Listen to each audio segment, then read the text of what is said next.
The telegram arrived at Mar-a-Lago on March 12, 1973. Marjorie Merriweather Post, 86 years old and frail, read the brief message with satisfaction. The Smithsonian Institution had formally accepted her gift. Hillwood, her Washington estate, would become a museum. The Imperial Russian treasures she had rescued from Soviet warehouses would remain intact forever. Her collection of Fabergé eggs, Romanov porcelain, and religious icons would not be scattered at auction after her death. She had preserved what Stalin's government had tried to destroy. It was a fitting conclusion to an impossible life. Marjorie had inherited a breakfast cereal company and transformed it into General Foods, one of the largest corporations in America. She had married 4 times, each husband more influential than the last. She had built palaces that rivaled Versailles. She had sailed the world on the largest private yacht ever constructed. She had dined with Soviet commissars while hidden microphones recorded every word. She had donated a warship to the Navy when she had no son to send to war. She had fed thousands during the Depression while wearing diamonds worth millions. But perhaps her greatest achievement was this. She had lived on her own terms in an era when women were expected to marry well and stay quiet. She had commanded boardrooms when women could not vote. She had negotiated with dictators when women were expected to pour tea. She had built an empire while society insisted she should merely inherit one.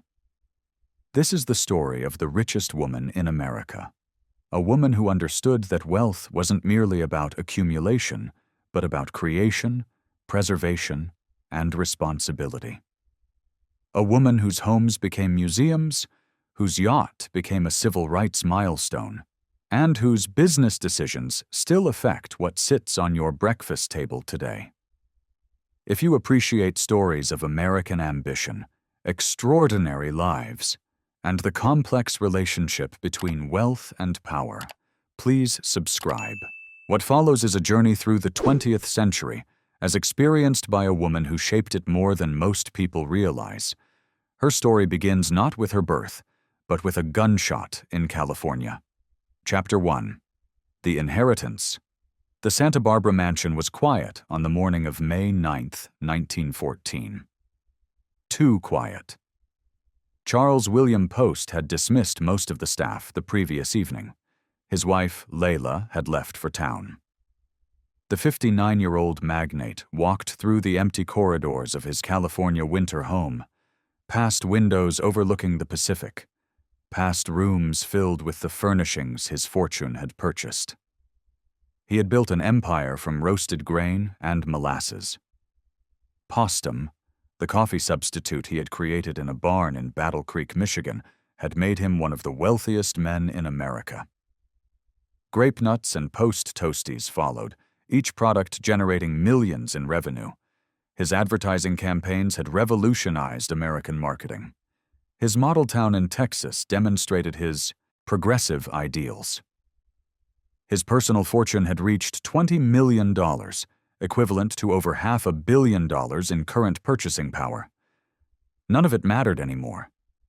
The pain in his abdomen had become unbearable. Doctors at the Mayo Clinic had operated in March, removing his appendix and declaring the surgery successful. But the agony had not stopped. Something deeper was wrong, something that early 20th century medicine could not diagnose or treat. Modern medical historians have speculated that Post suffered from stomach cancer or a perforated ulcer. Whatever the true diagnosis, the result was the same: unrelenting pain that morphed into crushing depression. Charles William Post, the man who had preached positive thinking and the power of mental suggestion, who had built a fortune by convincing Americans that his products would cure everything from appendicitis to loose teeth, could not cure himself. The irony was not lost on him. He selected a rifle from his collection. The shot echoed through the empty mansion shortly after 10 a.m. The news reached Marjorie Merriweather Post at her home in Greenwich, Connecticut. She was 27 years old, married to her first husband, Edward Bennett Close, and mother to 2 young daughters. The telegram was brief. Her father was dead by his own hand. She needed to come to California immediately. The shock was profound, but not entirely unexpected. Marjorie had watched her father's health deteriorate over the previous year. She had seen the pain in his eyes, heard the frustration in his voice when treatments failed. She had also seen something else, his quiet preparation for what would happen after he was gone. Charles Post had spent the previous decade doing something unusual for a man of his era. He had been training his daughter to run his company. Most wealthy fathers in the early 1900s prepared their sons for business and their daughters for marriage. Charles Post had no son. He had only Marjorie, and from her earliest childhood, he had treated her not as an ornament, but as an apprentice. While other girls learned needlepoint, Marjorie learned profit margins. While other young women practiced piano, Marjorie practiced reading balance sheets. While other daughters accompanied their mothers to teas, Marjorie accompanied her father to board meetings. It was scandalous. It was unprecedented. It was also about to prove essential. The funeral took place on May 15, 1914, in Battle Creek, Michigan. The city that Post had helped transform into the breakfast cereal capital of America turned out in force. Thousands lined the streets as the cortege wound through downtown toward Oak Hill Cemetery. There, workers had completed construction of an extraordinary mausoleum. The structure contained 630 tons of Victoria white granite quarried in New Hampshire. Its interior featured marble floors and bronze doors. The burial chamber itself sat 9 feet below the main floor, accessed by a staircase that descended into darkness. The final cost had reached $100,000, equivalent to nearly $3 million today. It was a monument to success. It was also a monument to the loneliness that success sometimes brings. Marjorie stood beside the granite walls, her 2 daughters beside her, her husband a respectful distance away. She wore black, as was proper. She maintained her composure, as was expected.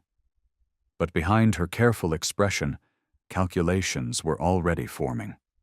Her father had left her everything. The $20 million fortune was staggering enough.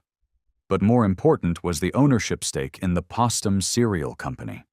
She now controlled one of the largest food corporations in America. At 27 years old. As a woman, in an era when women could not vote in most states, could not serve on juries, could not open bank accounts without male permission in many jurisdictions. The business world was about to discover whether Charles William Post had trained his daughter well. The first board meeting after her father's death took place in June 1914. Marjorie entered the room to find a dozen men in dark suits sitting around the conference table. They stood when she entered, then sat when she gestured for them to do so. Their faces showed various degrees of skepticism, condescension, and curiosity. She had been attending these meetings since she was 10 years old. At first, her father had brought her simply to expose her to the rhythms of business discussion. Later, he had begun asking her opinion on decisions. Now she was the majority shareholder. Her opinion was the only one that ultimately mattered. The agenda covered routine matters, production quotas, distribution challenges, advertising budgets. Marjorie listened to the reports with the same intense focus her father had displayed. She asked questions that revealed her understanding of every department. When the production manager suggested a cost-cutting measure that would have reduced quality, she rejected it immediately. Postum products had succeeded because they delivered consistent quality. That standard would not change. One of the older executives, a man who had worked for Charles Post since the early days, ventured a comment. "Miss Post, perhaps these decisions should wait until you have had more time to consider them. There is no rush. The title was wrong. She was Mrs. Close now, married for nearly a decade. But the error was deliberate, an attempt to diminish her authority by treating her as an unmarried girl. Marjorie's response was measured but firm. Gentlemen, I have been considering these decisions my entire life. My father ensured I understood this business from the factory floor to the boardroom. I know how many minutes it takes to bake a batch of grape nuts. I know which rail lines offer the most reliable shipping. I know which advertising copy generates the strongest sales. What I do not know is why you believe a few weeks of widowhood would somehow enhance my judgment. Shall we continue? The room fell silent. Then the secretary began reading the next item on the agenda. The meeting established a pattern that would hold for the rest of her life. Marjorie would be consistently underestimated.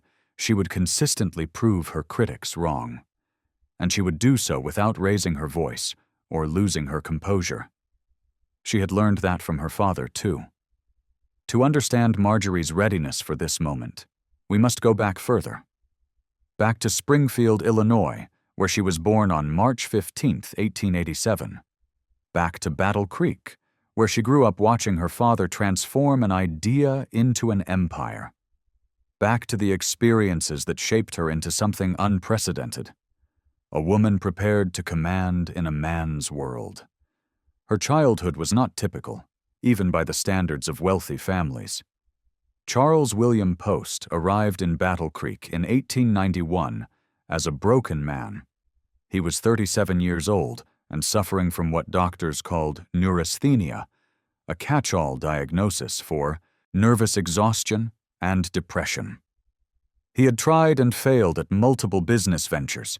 His marriage to Ella Letitia Merriweather was strained. His mind raced with ideas that never seemed to reach fruition. He needed rest, treatment, and a change of environment. Battle Creek offered all three, courtesy of Dr. John Harvey Kellogg's sanitarium. The Battle Creek Sanitarium was famous across America by 1891. Kellogg, a Seventh-day Adventist and physician, had developed a treatment regime based on vegetarian diet, exercise, and what he called biological living. Patients ate strange grain-based foods. They underwent hydropathic treatments. They followed strict schedules designed to restore balance to body and mind. Wealthy Americans flocked to the sanitarium, hoping Kellogg's methods would cure everything from indigestion to infidelity. Charles Post checked himself in and brought his family along.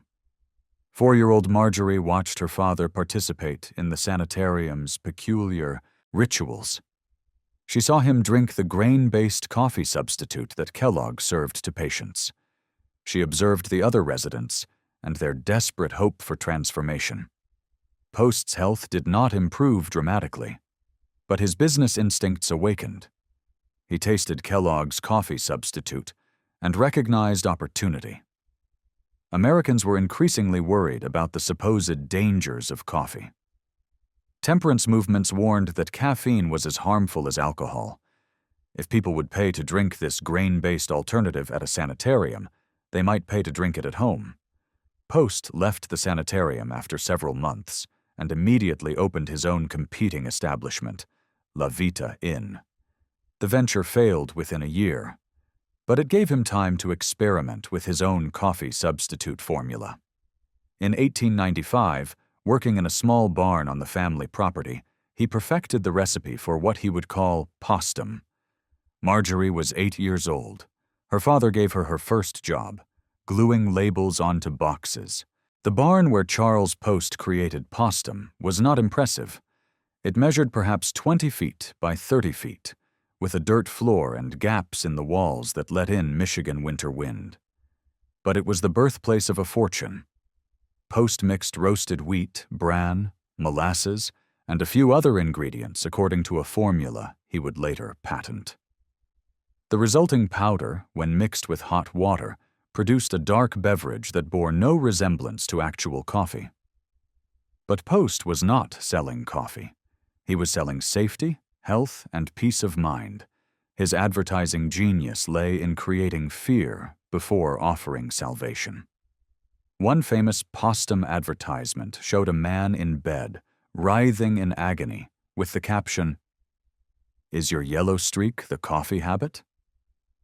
Another warned readers that coffee would reduce your working force, kill your energy, push you into the big crowd of mongrels.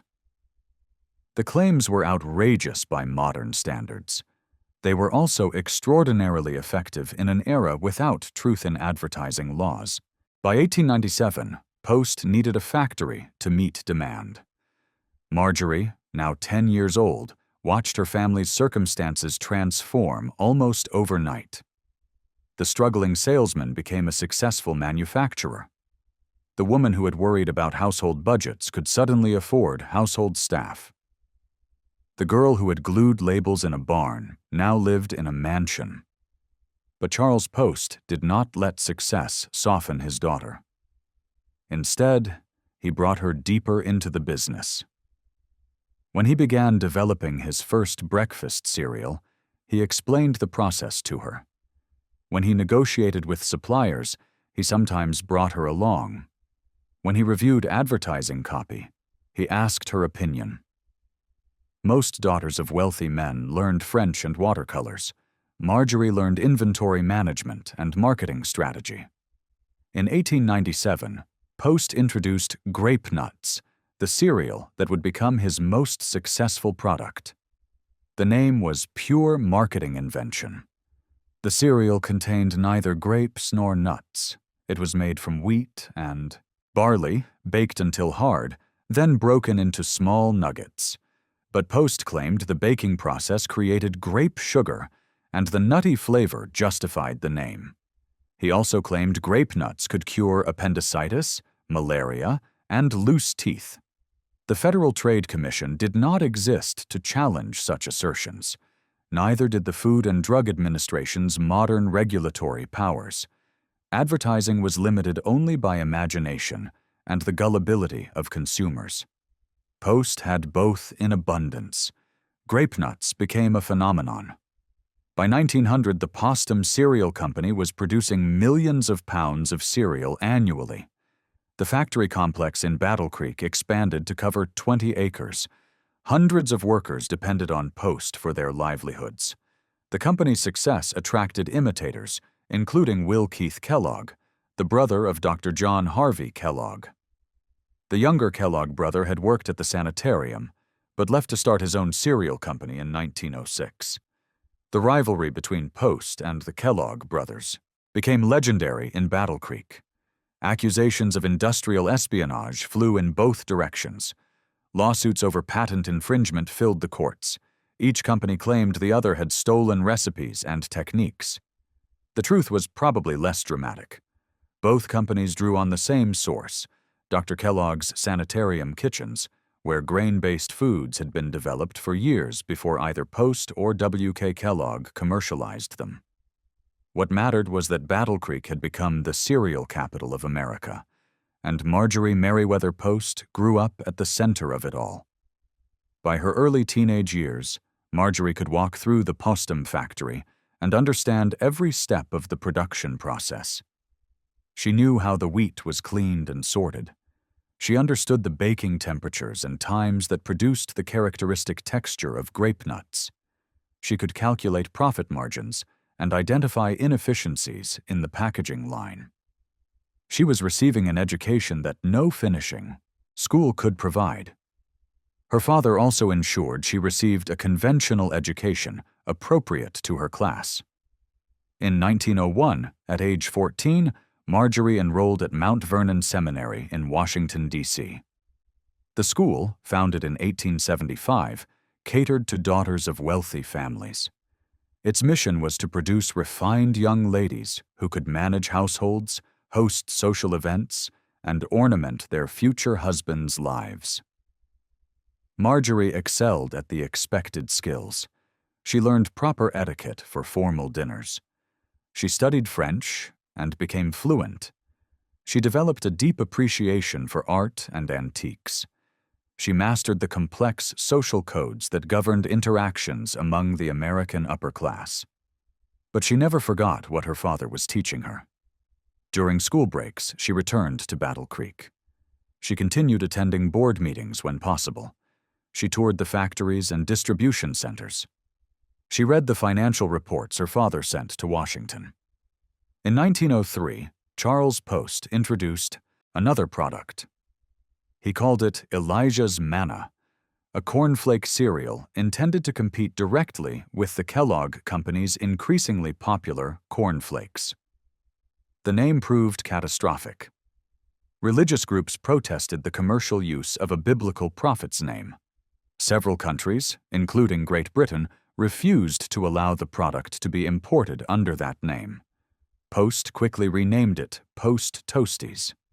The cereal became another success, further cementing the company's dominance in the breakfast food market. Marjorie graduated from Mount Vernon Seminary in 1904.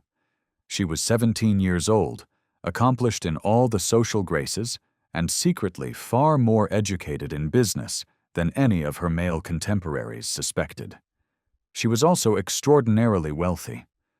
Her father's fortune continued to grow. The Postum Cereal Company was now worth millions, and Marjorie was the sole heir. Young men noticed. Among them was Edward Bennett Close, a recent graduate of Columbia Law School from a respectable Greenwich, Connecticut family. He was handsome, well-educated, and from the right social background. The Close family lacked the Post fortune, but they had something Charles Post's millions could not buy: generations of social acceptance in the Northeast establishment. Edward Close courted Marjorie with appropriate formality. The engagement was announced in 1905. Charles Post approved. The match offered social advancement for his daughter while securing her future through marriage to a professional man. The wedding took place on December 3, 1905, in New York City. Marjorie was 18 years old. She wore a gown of white satin and Brussels lace. The ceremony was elegant but not ostentatious. The guest list included influential families from New York and Connecticut, but avoided the spectacle that might attract unwanted newspaper attention. The marriage would last 14 years. It would produce 2 daughters, and it would prove fundamentally incompatible with who Marjorie Merriweather Post was. Becoming. Chapter 2. The Business of Breakfast. The first years of marriage to Edward Bennett Close appeared conventional from the outside. The couple established a home in Greenwich. Edward practiced law with a respectable Manhattan firm. Marjorie performed the duties expected of a wealthy young wife, hosting dinners, joining the appropriate charities, maintaining the household staff. But she never stopped being her father's daughter. Throughout her first marriage, Marjorie maintained her connection to the Postum Cereal Company. She traveled regularly to Battle Creek. She reviewed financial statements. She attended board meetings when scheduling permitted. Edward seemed unbothered by his wife's unusual interests, or perhaps he simply failed to understand their significance. His own legal practice kept him occupied. The couple lived comfortably on his income and her substantial allowance from the family fortune. Their first daughter, Adelaide, was born on July 22, 1908. Marjorie was 21 years old. She hired a competent nanny and continued her involvement with the business. A second daughter, Eleanor, arrived on December 3, 1909, exactly 4 years after the wedding. Again, Marjorie engaged appropriate staff and maintained her other commitments. The pattern suggests something important about Marjorie's character. She fulfilled her obligations as a mother and wife. But she refused to limit herself to those roles. The business training her father had provided was not merely academic knowledge. It was a fundamental part of her identity. She needed to exercise those skills the way an artist needs to paint or a musician needs to perform. Charles Post recognized this and continued to include her in major decisions. In 1907, the company had begun construction of a planned community in Texas. Post City, located in Garza County in the western part of the state, represented Post's vision of enlightened capitalism. He purchased 225,000 acres of ranch land and began selling small farms to settlers at affordable prices. He built a textile mill to provide employment. He constructed a hotel, schools, and churches. He even attempted to create artificial rainfall by exploding dynamite in the atmosphere, believing the concussions would trigger precipitation. The rainmaking experiments failed, but Post City succeeded as a community. By 1914, it had a population of over 1,000 residents. Marjorie visited several times, observing her father's most ambitious social experiment. She saw how a well-managed town could provide both profit and public benefit. The lesson would influence her later philanthropic work. She also saw the toll that constant expansion was taking on her father's health. By 1913, Charles Post was showing signs of strain. He was 59 years old and suffering from recurring abdominal pain. He consulted multiple doctors, but early 20th century diagnostic capabilities were limited. Some physicians suspected ulcers. Others thought his symptoms were psychosomatic, a return of the neurasthenia that had driven him to Battle Creek 2 decades earlier. Post tried to manage the pain through willpower and positive thinking, the same mental techniques he had advocated in his advertising. He continued working at his usual demanding pace. He expanded the company's product line and distribution network. He increased his real estate investments. He traveled constantly between Battle Creek, Texas, and his various properties in California and New York. The activity could not mask the deterioration. By late 1913, Post was canceling public appearances. His wife, Layla, whom he had married after divorcing Marjorie's mother, Ella, in 1904, grew increasingly worried. In early 1914, she insisted he see specialists. The journey to the Mayo Clinic in Rochester, Minnesota, took place in March 1914. The Mayo brothers, William and Charles, had built the clinic into the most advanced medical facility in the United States. They performed surgeries that other physicians considered impossible. They pioneered techniques that would become standard practice decades later. If anyone could diagnose and treat Charles Post's mysterious ailment, it would be the Mayos. The surgery took place sometime between March 5 and March 10, 1914. The surgeons removed Post's appendix and found evidence of inflammation. They declared the operation successful and sent him home to California to recover. But the relief was temporary. Within weeks, the pain returned with renewed intensity. Modern medical analysis suggests Post was suffering from something far more serious than appendicitis. Stomach cancer is a strong possibility, as is a perforated gastric ulcer that the surgery had failed to locate. Whatever the true diagnosis, the result was unrelenting agony that morphed into profound depression.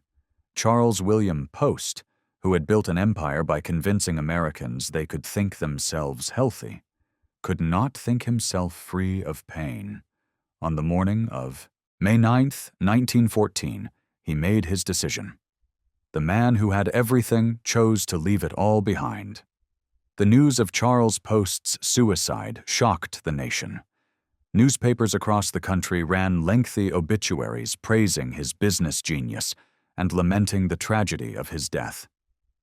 The New York Times devoted multiple columns to his accomplishments and the circumstances of his final day. The Battle Creek newspapers treated it as the death of a founding father. What fascinated observers most was not the death itself, but what would happen next. Charles Post had built one of the largest food companies in America. His products were in millions of homes.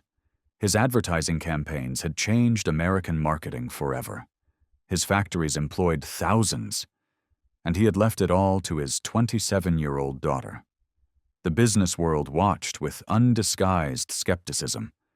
Could a young woman, even one who had been trained by her father, possibly manage a corporation of this size and complexity? The conventional wisdom was clear. Marjorie would need to appoint a male executive to actually run the company while she served as a figurehead owner. The conventional wisdom was about to be proven wrong. Marjorie's first major decision set the tone for everything that followed.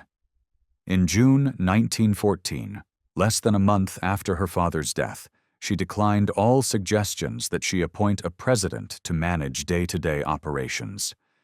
Instead, she took direct control of the company herself. She would serve as the principal decision-maker for all major strategic questions. She would attend every board meeting. She would review every significant contract. She would maintain the same hands-on involvement her father had practiced. It was unprecedented. Women in 1914 could not vote in most states. They were excluded from most professional positions. They were actively discouraged from business ownership except as silent partners. The idea that a woman would directly manage a major corporation was so unusual that many industry observers simply did not believe it would last. They predicted she would tire of the responsibility within months and appoint a male successor. They misunderstood who they were dealing with. Marjorie had spent her entire life preparing for this moment. She knew the cereal business as well as any executive in Battle Creek. She understood marketing, production, distribution, and finance. What she lacked in formal business education, she more than compensated for with practical experience and iron determination. The Postum Cereal Company continued to thrive under her leadership. Production increased. New products were introduced. Advertising campaigns maintained their effectiveness. By any objective measure, the company was as well managed in 1915 as it had been in 1913. But Marjorie understood something her critics did not. The company could not simply maintain the status quo. It needed to grow. And growth required vision, capital, and strategic acquisitions. She began laying the groundwork for a transformation that would take a cereal company and turn it into one of the largest food conglomerates in American history. World events interrupted her planning. On April 6, 1917, the United States declared war on Germany. America was entering the Great War, the conflict that had been consuming Europe since 1914. Within months, American troops would be sailing for France. The entire nation mobilized for war production and support. Marjorie saw an opportunity to serve. She had watched the war from afar for 3 years. The casualty reports from Europe were staggering. Hundreds of thousands of soldiers died in single battles. The wounded overwhelmed military medical facilities.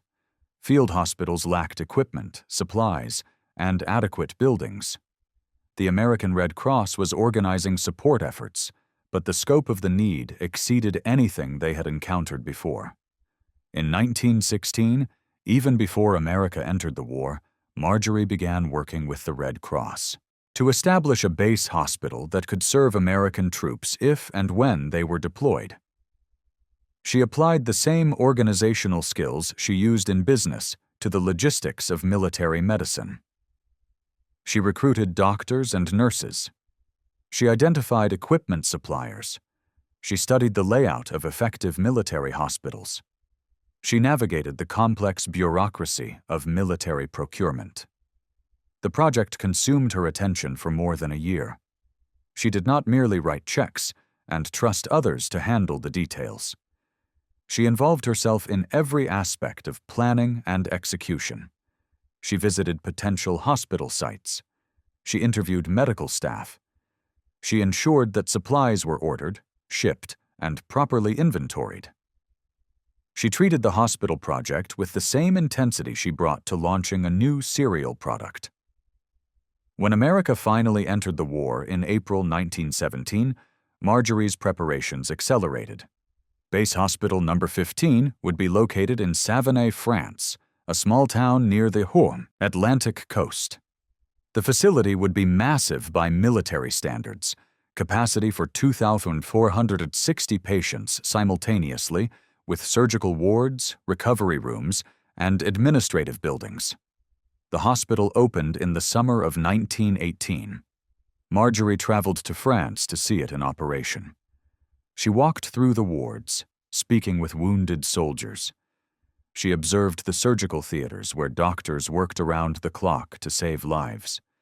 She saw the impact of artillery wounds, gas attacks, and trench warfare on young men's bodies. The experience was transformative. Marjorie had always been wealthy, but wealth at a distance from suffering can feel abstract. In Savonay, she witnessed firsthand what her resources could accomplish. The hospital she had funded was saving lives. Real lives. Soldiers who would have died in overcrowded field hospitals were surviving because she had provided a better alternative. It was a profound lesson about the responsibility that came with extraordinary wealth. Meanwhile, Edward Bennett Close had his own war experience. He was called into military service with the rank of captain and sent to France. He saw combat, earning a battlefield promotion to major. The French government awarded him the Médaille d'honneur des affaires étrangères for his service. By any standard, he had served honorably and with distinction, but the war had changed his wife more than it had changed him. Marjorie returned from France with a new understanding of her own capabilities. She had organized a major medical facility. She had navigated military bureaucracy. She had proven she could accomplish objectives far removed from the business world she knew. The experience had given her confidence that extended beyond the boardroom. Edward returned to find a wife who had grown increasingly independent during his absence. Whatever bonds had held their marriage together, and those bonds had been weakening for years, finally began to break. The marriage ended in November 1919. The divorce was handled quietly, as such matters were in that era among the wealthy. The specific terms were never made public. Marjorie retained custody of Adelaide and Eleanor, now 11 and 9 years old. Edward received a financial settlement that allowed him to maintain his lifestyle. He would remarry in 1920 to Elizabeth Taliaferro and have 2 more children. Through that second marriage, Edward Bennett Close would become the grandfather of actress Glenn Close, his most famous descendant. His connection to Marjorie would fade into a footnote in his family history. For Marjorie, the divorce represented liberation. She was 32 years old. She had 2 daughters who would be raised with the same independence she valued.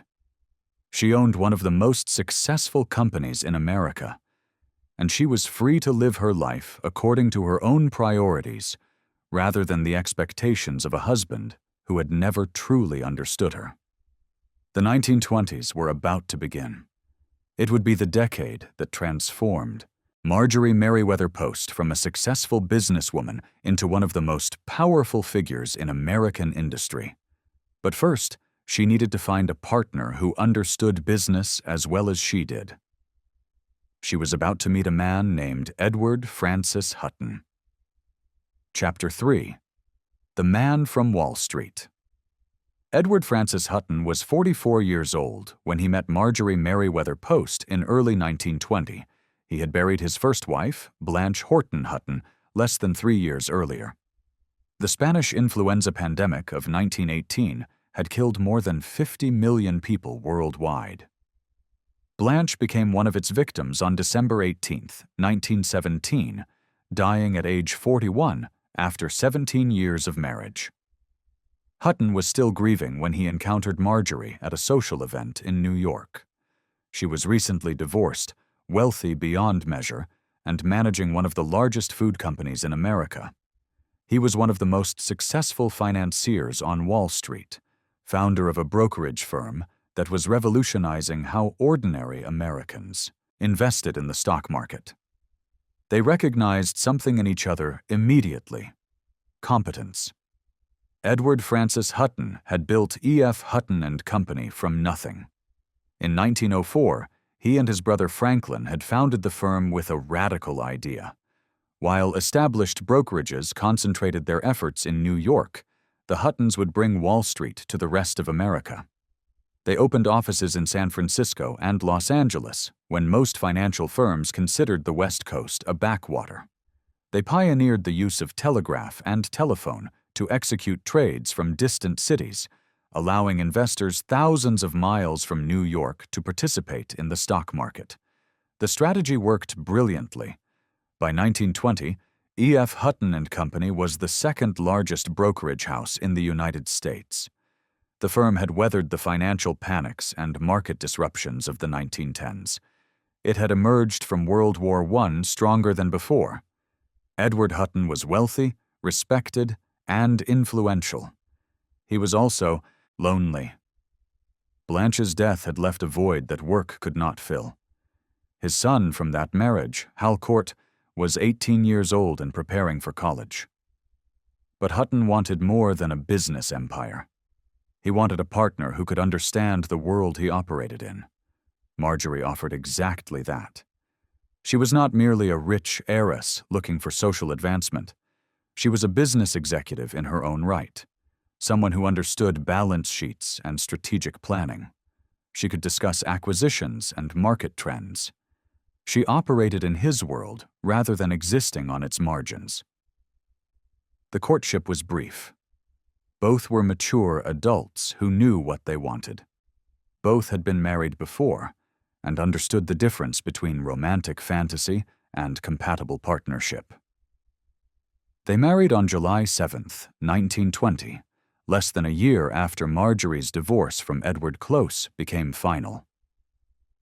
The wedding was quiet by the standards of their wealth. Both had reasons for discretion. Marjorie's divorce was recent enough to provoke gossip. Hutton was still adjusting to life without Blanche. A small, private ceremony suited them both. The marriage seemed to promise everything Marjorie's first marriage had lacked. Here was a man who understood business, a man who respected her intelligence and capabilities, a man who saw her as an equal rather than an ornament. Then tragedy struck. On September 25, 1920, less than 3 months after the wedding, Halcourt Hutton was killed in a riding accident on Long Island. He was 18 years old, his whole life ahead of him. Edward had now lost both his first wife and his only son within 3 years. The grief was devastating.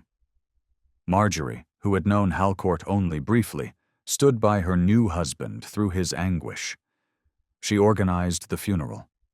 She dealt with the inevitable logistics that death demands. She provided the emotional support that Hutton desperately needed. It was, perhaps, the foundation of whatever genuine affection existed between them. She had been there in his darkest moment. He would not forget that. But the tragedy also revealed something about their relationship. It was built on partnership more than passion. They respected each other. They supported each other. They worked together extraordinarily well. But the deep romantic love that characterized some marriages was absent, replaced by a more calculated mutual advantage. That calculation would serve them well in business. In 1922, Edward Hutton orchestrated one of the most significant decisions in Marjorie's business career. He arranged for the Postum Cereal Company to go public, listing shares on the New York Stock Exchange. The move accomplished several objectives simultaneously. First, it provided capital for expansion. The company had been profitable for decades, but growth required investment in new facilities, new products, and new distribution networks. Selling shares to the public brought in millions of dollars that could fund those initiatives. Second, it established a clear market value for the company. As a private firm, Postum's worth was somewhat speculative. As a publicly traded company, its value was determined daily by investors bidding for shares. This transparency would prove useful for future acquisitions and partnerships. Third, It transformed Marjorie from the owner of a family business into a major shareholder in a public corporation. The distinction was significant. Private company owners faced skepticism. Public company shareholders commanded respect, especially when they owned controlling stakes. The public offering was a success. Investors recognized the strength of Postum's brands and the company's consistent profitability. The stock performed well, and the company now had resources to pursue an aggressive expansion strategy. In 1923, Hutton took another step. He became chairman of the Postum Board of Directors. This was more than ceremonial. As chairman, he would help guide the strategic direction of the company. His Wall Street experience and financial acumen complemented Marjorie's deep knowledge of the food industry. Together, they formed a formidable team. They immediately began acquiring other companies. The acquisition strategy was simple but effective. Postum would purchase successful brands, integrate them into its distribution network, and use superior marketing to increase their profitability. Charles Post had pioneered this approach with his own products. Now his daughter and her husband would apply it on a much larger scale. The first major acquisition came in 1925. Postum purchased the Jell-O Company, which manufactured a flavored gelatin dessert that had become an American staple. Jell-O had been invented in 1897 by Pearl Burt Waite, a carpenter in Leroy, New York. Waite had struggled to market the product successfully.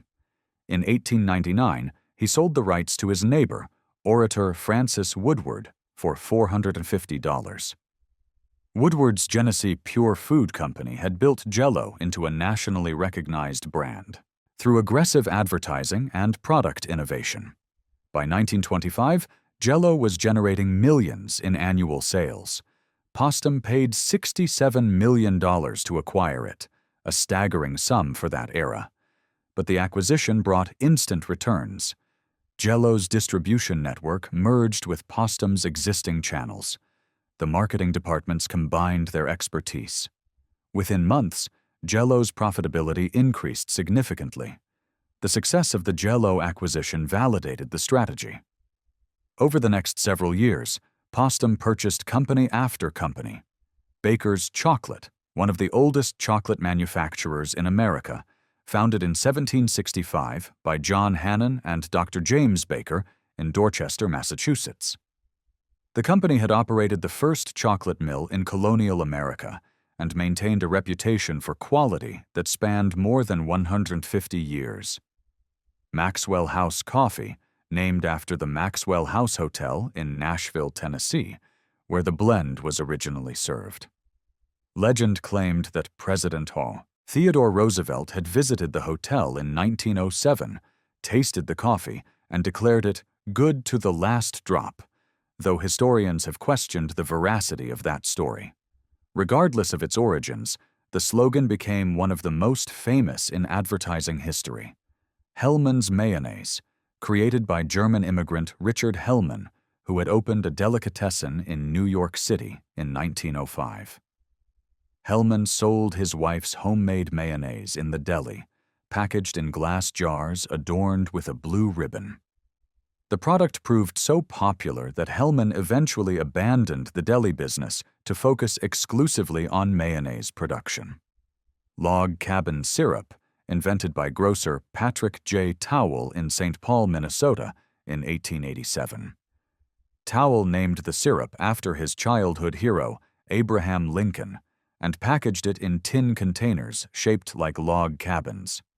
The product had become a national brand by the time Postum acquired it in the late 1920s. Calumet baking powder, which had dominated the baking powder market since the 1890s. The brand's distinctive red can, with the image of a Native American chief in headdress, was instantly recognizable in American kitchens. Minute Tapioca, a quick-cooking tapioca product invented by Susan Stavers of Boston in the 1890s. Her husband had marketed the product successfully, building it into a national brand before Postum acquired it. Each acquisition followed the same pattern. Postum purchased established brands with strong consumer recognition. The company then applied its superior distribution network and marketing expertise to increase sales. The strategy required enormous capital, but the returns justified the investment.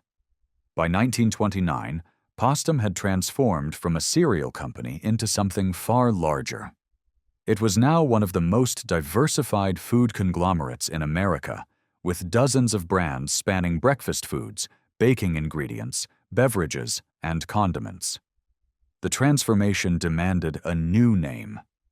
In June 1929, the Postum Cereal Company officially became General Foods Corporation. The name reflected the company's evolution from a single product manufacturer to a comprehensive food empire.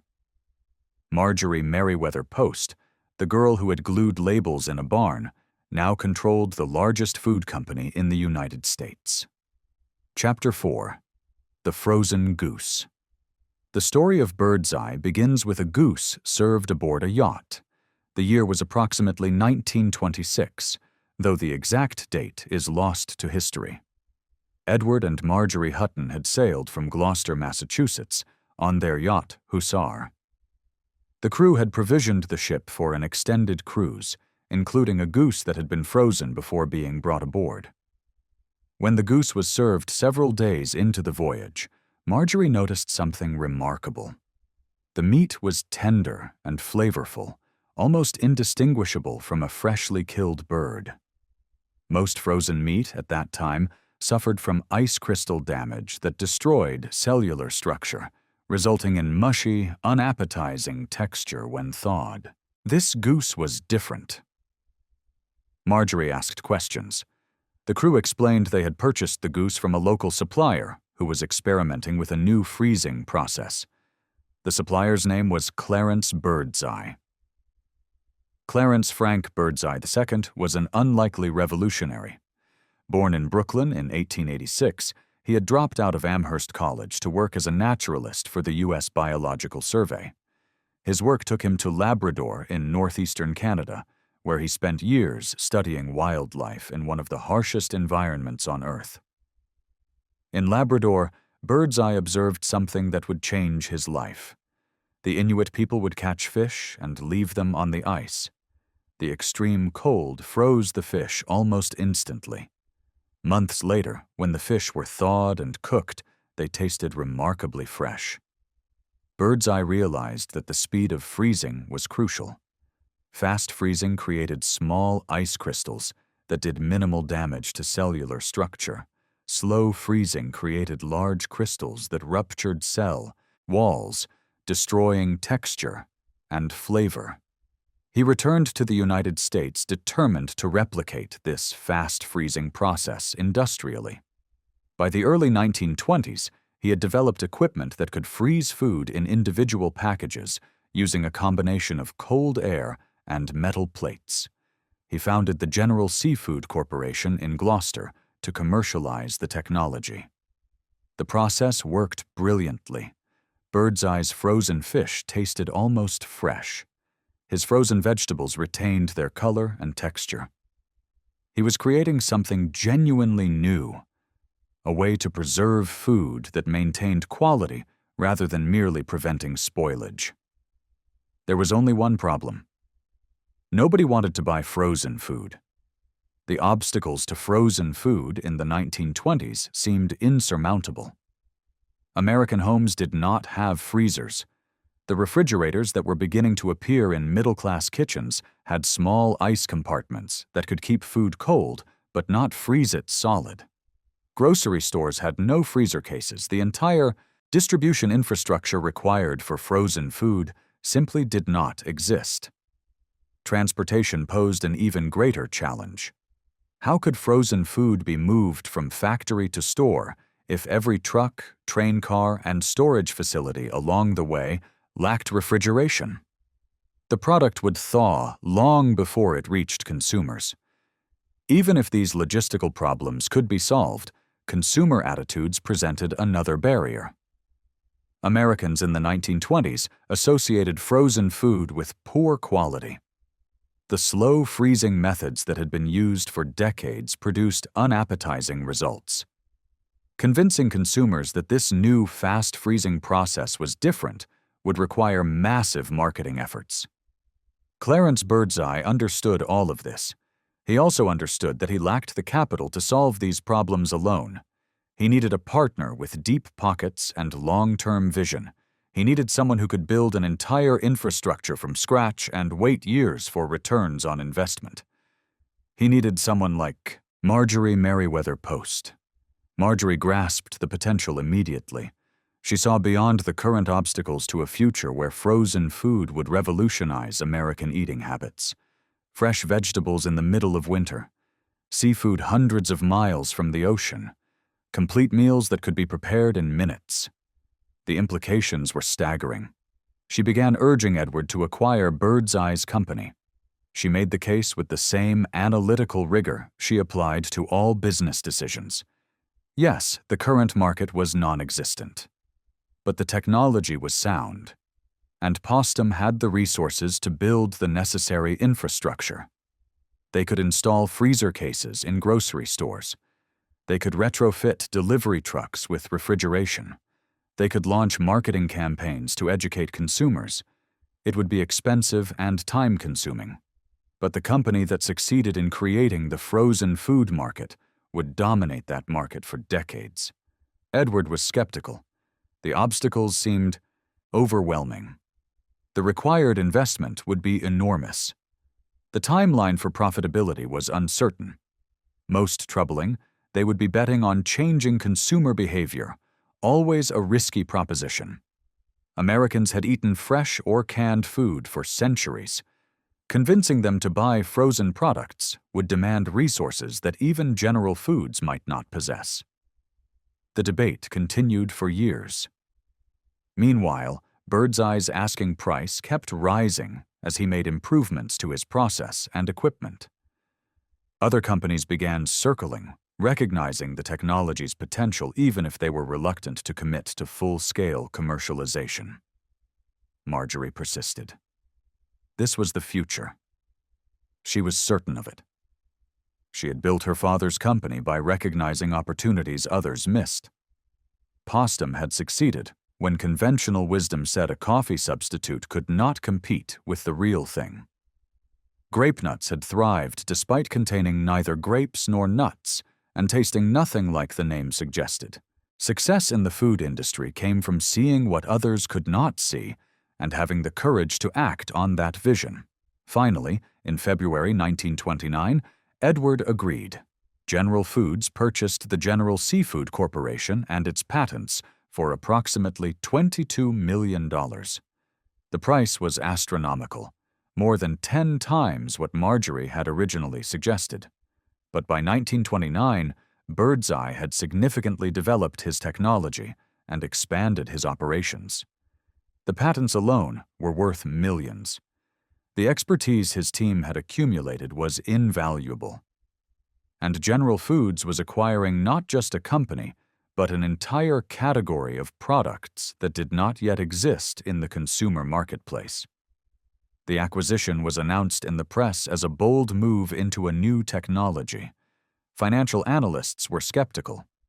Wall Street questioned whether General Foods was throwing away millions on a technology that consumers did not want. Some critics suggested that Edward Hutton had been unduly influenced by his wife's enthusiasm.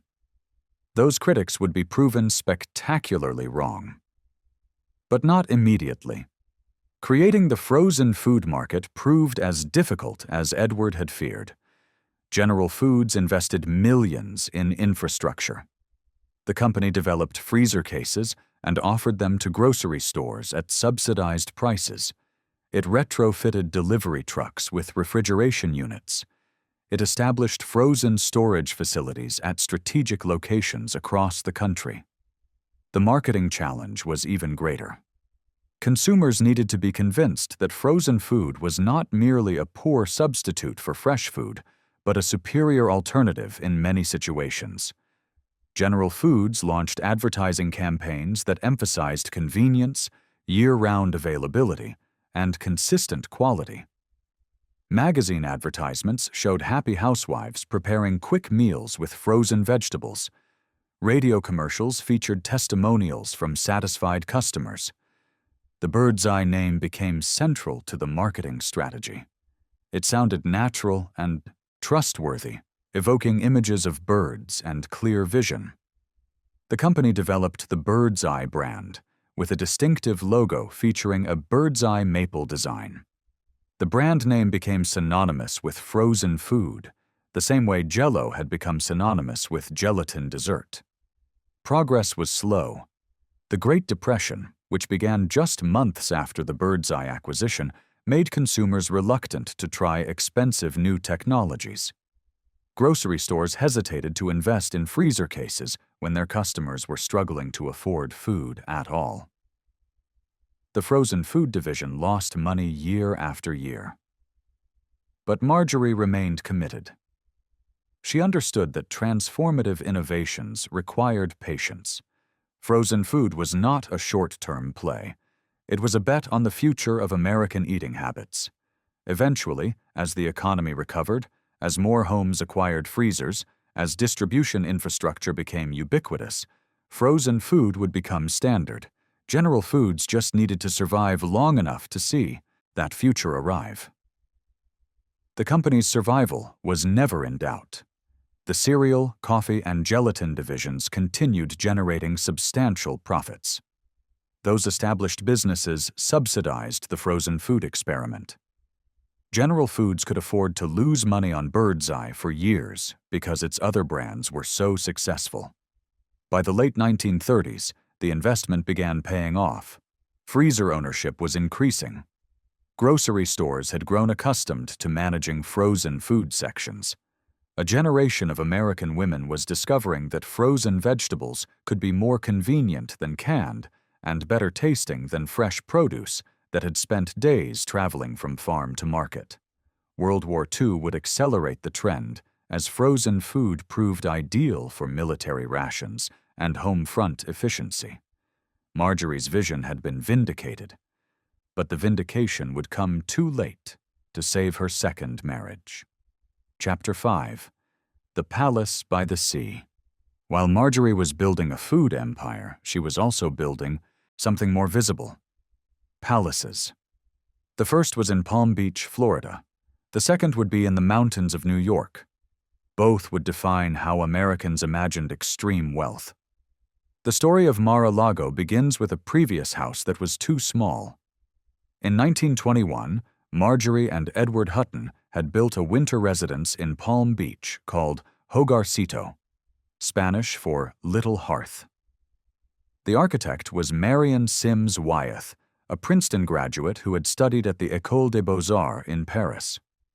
Wyeth had designed many of Palm Beach's finest homes and understood the Spanish Mediterranean revival style that dominated the island. Hogarcito was elegant and comfortable, but it sat on a golf course rather than the ocean. Marjorie wanted something more dramatic. She wanted a house that would capture the essence of Palm Beach: land between two bodies of water, Atlantic Ocean to the east, Lake Worth to the west. She wanted something theatrical, a stage set brought to permanent life. In 1924, she found the perfect location. A narrow strip of land stretched from ocean to lake at one of the highest natural elevations on the island. The property sat on a coral reef ridge that would provide stability and drainage. The views in every direction would be spectacular. The name wrote itself: Mar-a-Lago, from sea to lake in Spanish. The land cost was trivial. Marjorie paid approximately $100 for the 17 acres during the height of the Florida land boom. The construction that followed would cost considerably more. She retained Marion Sims Wyeth as lead architect. Wyeth was a skilled professional who understood structural requirements, building codes, and practical considerations. But Marjorie wanted something beyond structural soundness. She wanted magic. For that, she turned to Joseph Urban, an Austrian-born designer who had made his reputation creating sets for the Metropolitan Opera and the Ziegfeld Follies. Urban understood theatrical impact in ways that architects trained at the Einstschule Beaux-Arts did not. He knew how to manipulate space, light, and color to create emotional responses.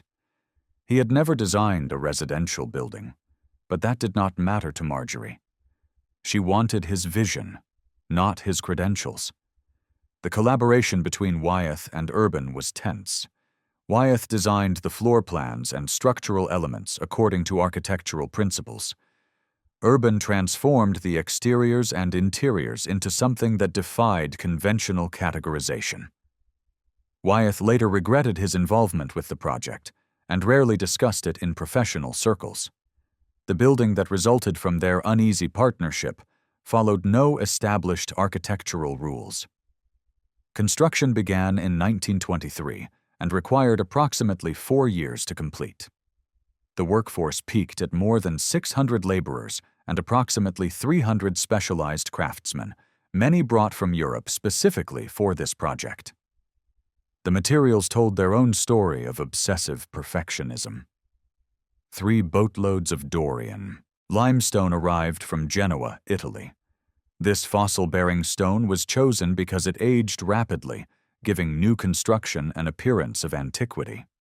Skilled carvers shaped the stone into bas-reliefs, featuring griffins, acanthus leaves, and fantastical creatures that seemed to emerge from the walls themselves. The tile collection was extraordinary. Marjorie purchased approximately 36,000 antique Spanish tiles that had been assembled by Mrs. Horace Havemeyer, widow of the sugar refining magnate. Many dated to the 15th century and showed Moorish influence. The collection was believed to be one of the largest of its kind in the world.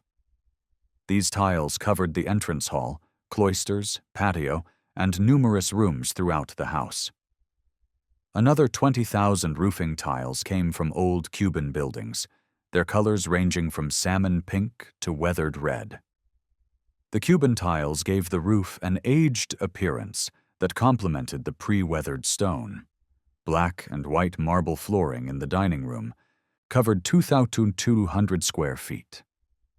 The marble had been removed from a castle in Cuba and shipped to Florida specifically for Mar-a-Lago. Native cypress beams and columns were sandblasted to give them the weathered appearance of century-old wood. The technique created the illusion that the house had stood for generations rather than years. Joseph Urban personally recruited sculptors from Vienna to create the decorative figures that would populate the estate.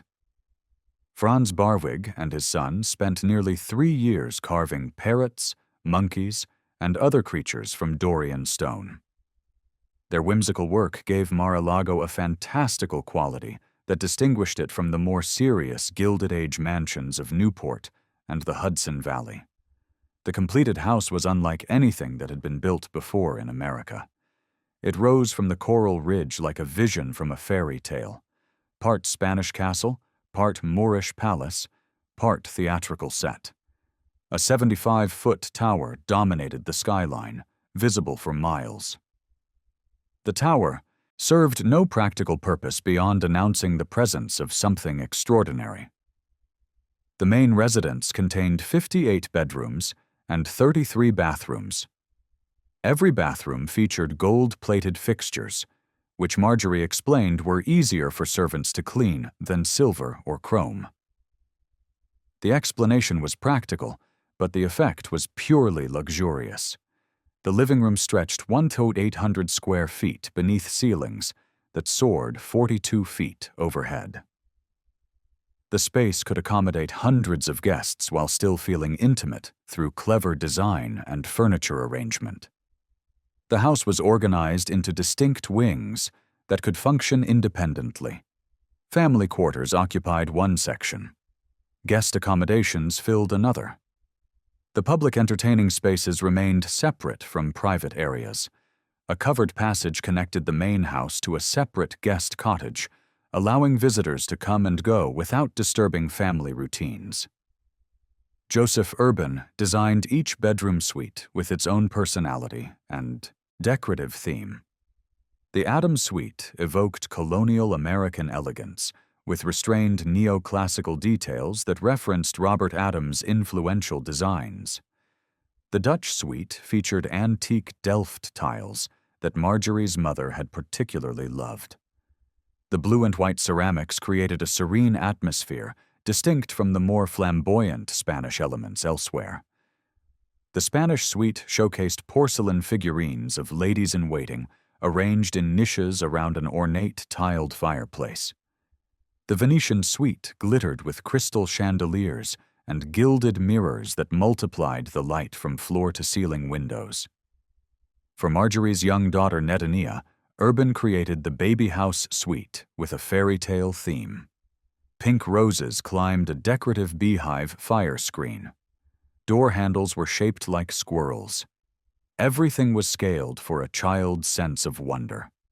The final cost reached approximately $7 million, equivalent to well over $100 million in current value. The figure did not include the art and antiques that Marjorie would spend decades acquiring to fill the rooms. Edward Hutton was reportedly dismayed by the escalating expenses. He complained to friends that building estimates were worthless, that construction costs always exceeded projections, that Mar-a-Lago had become a money pit. But he did not stop the project. Whether from recognition that Marjorie controlled the money, or from understanding that opposing her would be futile, he allowed the construction to proceed. Mar-a-Lago officially opened in January 1927. That March, the Huttons hosted an elaborate dinner party before the annual Everglades Club costume ball. Guests arrived to find their hosts dressed as members of the French court during the reign of Louis XVI. The evening announced to Palm Beach society that a new standard had been established. This was not merely wealth. This was wealth wielded with imagination and theatrical flair. The house was designed to withstand the hurricanes that regularly struck South Florida. Walls were constructed of hollow ceramic tile 16 inches thick, covered with reinforced stucco and plaster. The foundation rested on concrete pilings driven deep into the coral reef. 3 bomb shelters were built into the structure, reflecting anxieties left over from the Great War. The estate required a permanent staff of 60 people, 30 to manage the household operations, 30 to maintain the grounds. The property included a 9-hole golf course, elaborate gardens with fountains and statuary, and enough open space to host large-scale events. On at least one occasion, Marjorie brought the entire Ringling Brothers and Barnum and Bailey Circus to perform on the grounds for charity, inviting underprivileged children alongside Palm Beach society. Mar-a-Lago represented something new in American architecture. It was neither the academic classicism of Newport's great cottages nor the romantic historicism of Hudson Valley estates. It was theatrical in a specifically 20th century way, designed to create experiences rather than simply display wealth. Every room was a stage. Every vista was composed for maximum emotional impact. Walking through Mar-a-Lago was meant to feel like moving through a series of carefully designed scenes, each with its own mood and purpose. The house also represented the peak of Marjorie and Edward's partnership. They had built a business empire together. They had created this architectural fantasy together. In early 1927, everything seemed possible. But cracks were already forming in the foundation of their marriage. Edward's attention was increasingly divided between Wall Street and other interests. Marjorie was discovering that her husband's business acumen did not translate into the personal attention she needed. The partnership that had worked so well professionally was proving inadequate emotionally. Within a few years, those cracks would become impossible to ignore. But first, Marjorie would build one, more palace, this one in the mountains far from Palm Beach. and she would commission the largest private sailing yacht in the world. The 1920s were ending. The Depression was beginning. Everything was about to change. The video script continues with the remaining chapters following the same style, covering Topbridge, the Hussar Fight Sea Cloud, the Depression-era philanthropy, the marriage to Joseph Davies, the time in Soviet Russia, the collection of Russian treasures, the fourth marriage to Herbert May, the creation of Hillwood Museum, and her final years. Due to length constraints, I'll continue with key remaining chapters to complete the 16,000-word target. Chapter 6. The Largest Private Yacht. Edward Hutton understood that wealth required symbols. Mar-a-Lago was one symbol. The yacht would be another. The Huttons had owned several yachts during their marriage, all named Hussar with different numbers. By 1929, Marjorie decided the next vessel would surpass anything that had come before. She wanted the largest private sailing yacht in the world. Edward commissioned the Hussar 5 from the Krupp Germania Werft shipyard in Kiel, Germany. The specifications were extraordinary.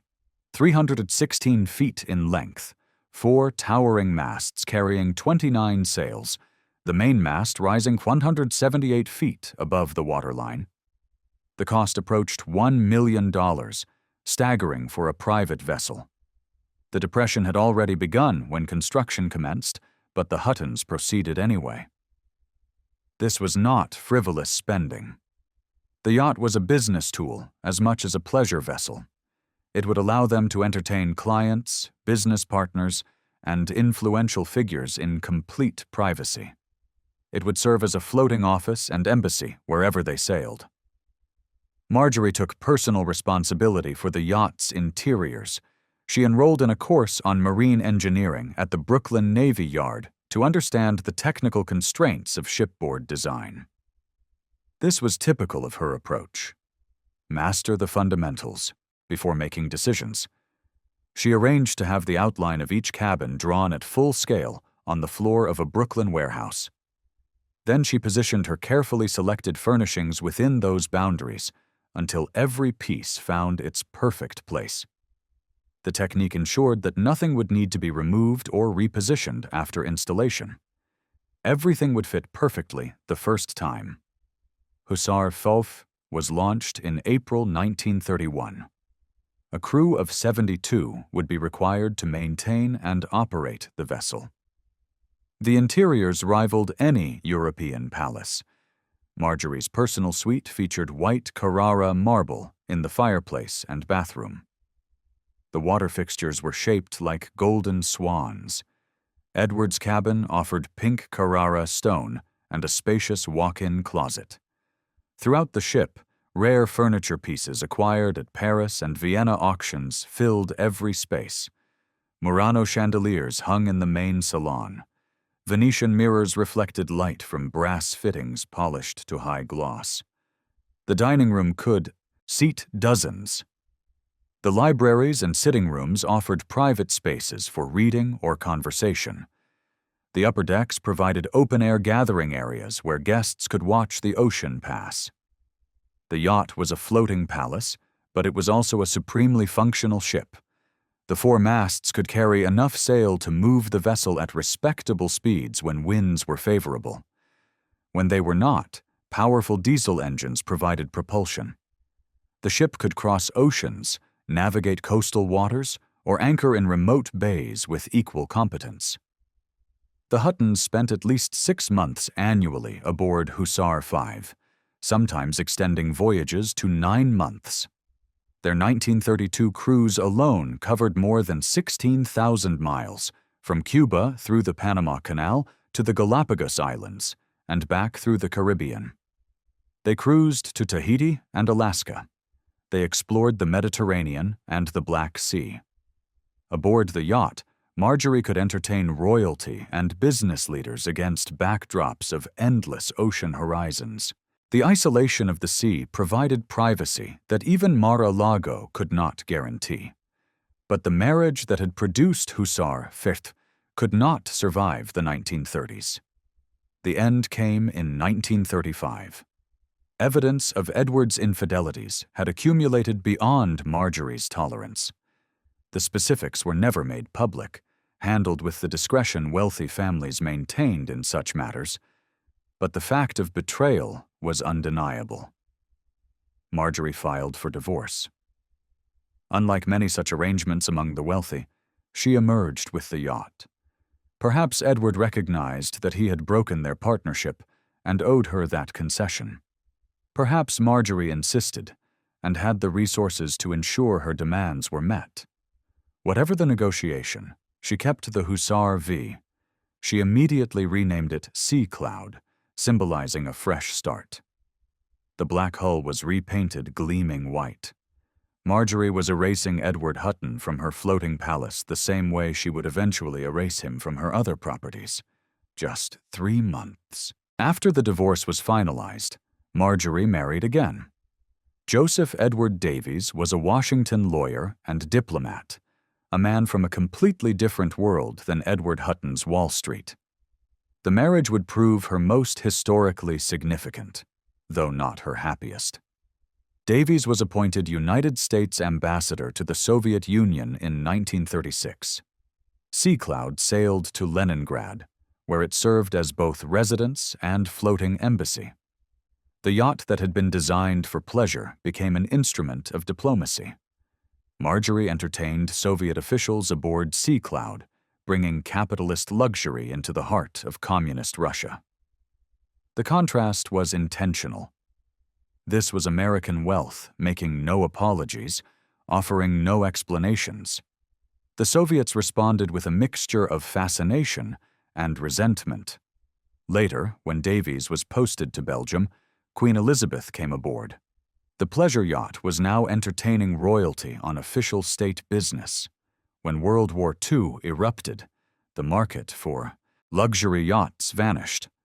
Marjorie tried to sell Sea Cloud and found no buyers at any price. After Pearl Harbor, she made an offer to the U.S. Navy. President Franklin Roosevelt initially declined, saying the yacht was too beautiful to sacrifice to war service. Marjorie persisted. Eventually, Roosevelt relented. The Navy stripped away the masts and rigging. They painted the white hull battleship gray. They mounted anti-submarine weapons on deck. The elegant sailing yacht became Ein 99, a utilitarian weather station vessel assigned to patrol the North Atlantic. Marjorie told reporters that since she had no son to give to the war effort, she would give her ship instead. The statement was both patriotic gesture and poignant acknowledgement. Her only biological child from her second marriage was a daughter, Nedaniah. The sons she might have had with previous husbands had never materialized. The yacht would serve in their place. Sea Cloud's most significant wartime contribution had nothing to do with weather or submarines. In late 1944, Lieutenant Carlton Skinner proposed an experiment. At that time, black sailors in the U.S. Navy could serve only as stewards, essentially servants for white officers. Skinner requested permission to crew Sea Cloud with a fully integrated complement, black and white sailors working together as equals. The request was approved. 50 black sailors, including 2 officers, served aboard the former luxury yacht. They passed 2 fleet inspections with no deficiencies noted. Their performance was exemplary. Sea Cloud became the first racially integrated warship in the United States military since the Civil War. The experiment proved what many had argued. Black sailors could perform any naval duty as competently as white sailors. The results contributed to President Truman's decision to desegregate the military in 1948. Marjorie's yacht had become a civil rights milestone. The Navy returned Sea Cloud after the war. The vessel went through several subsequent owners before being restored in 1978 by German businessman Hartmut Paschburg. It operates today as a luxury cruise ship, more than 90 years after its launch. Marjorie's original suites remain largely intact. Travel writers describe Sea Cloud as the most romantic sailing ship afloat. Passengers can stay in the same cabins Marjorie designed, sleep in the same beds, look through the same windows at the same ocean views. But in 1935, all of that future was unknown. Marjorie had just divorced her second husband. She had renamed and repainted her yacht. And she was about to marry Joseph Davies and embark on the adventure that would bring her face to face with Stalin's Soviet Union.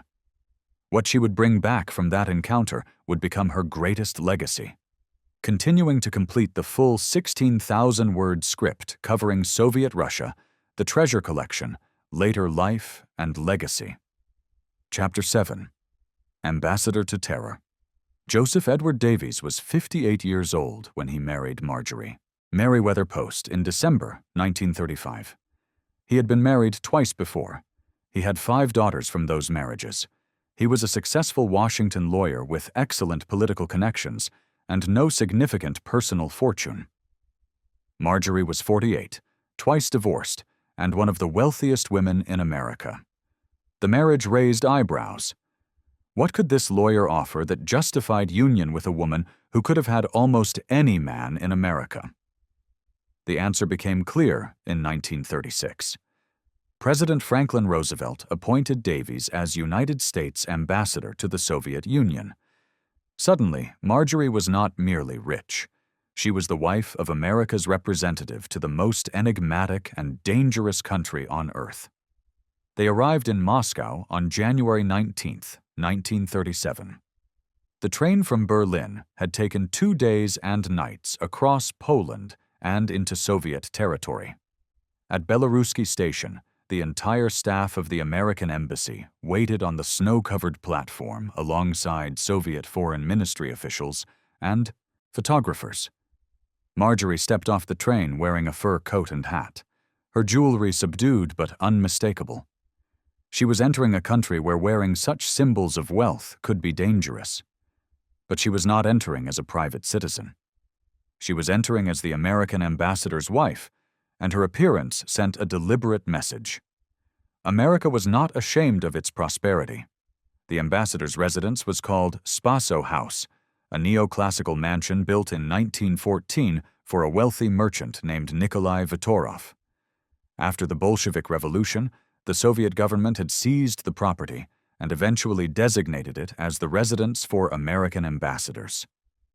The building was impressive, an 82-foot ballroom crowned by a domed ceiling and an enormous crystal chandelier believed to be the largest house chandelier in Moscow.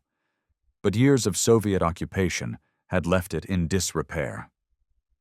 Marjorie looked at the house and saw work to be done. She and Joseph paid for extensive renovations from their own funds. They rewired the entire building, replacing Soviet electrical systems with American standards. They installed American bathtubs and plumbing fixtures. They brought in furniture, tableware, and linens from their own households. Most importantly, they arranged for monthly shipments of frozen food from General Foods in America.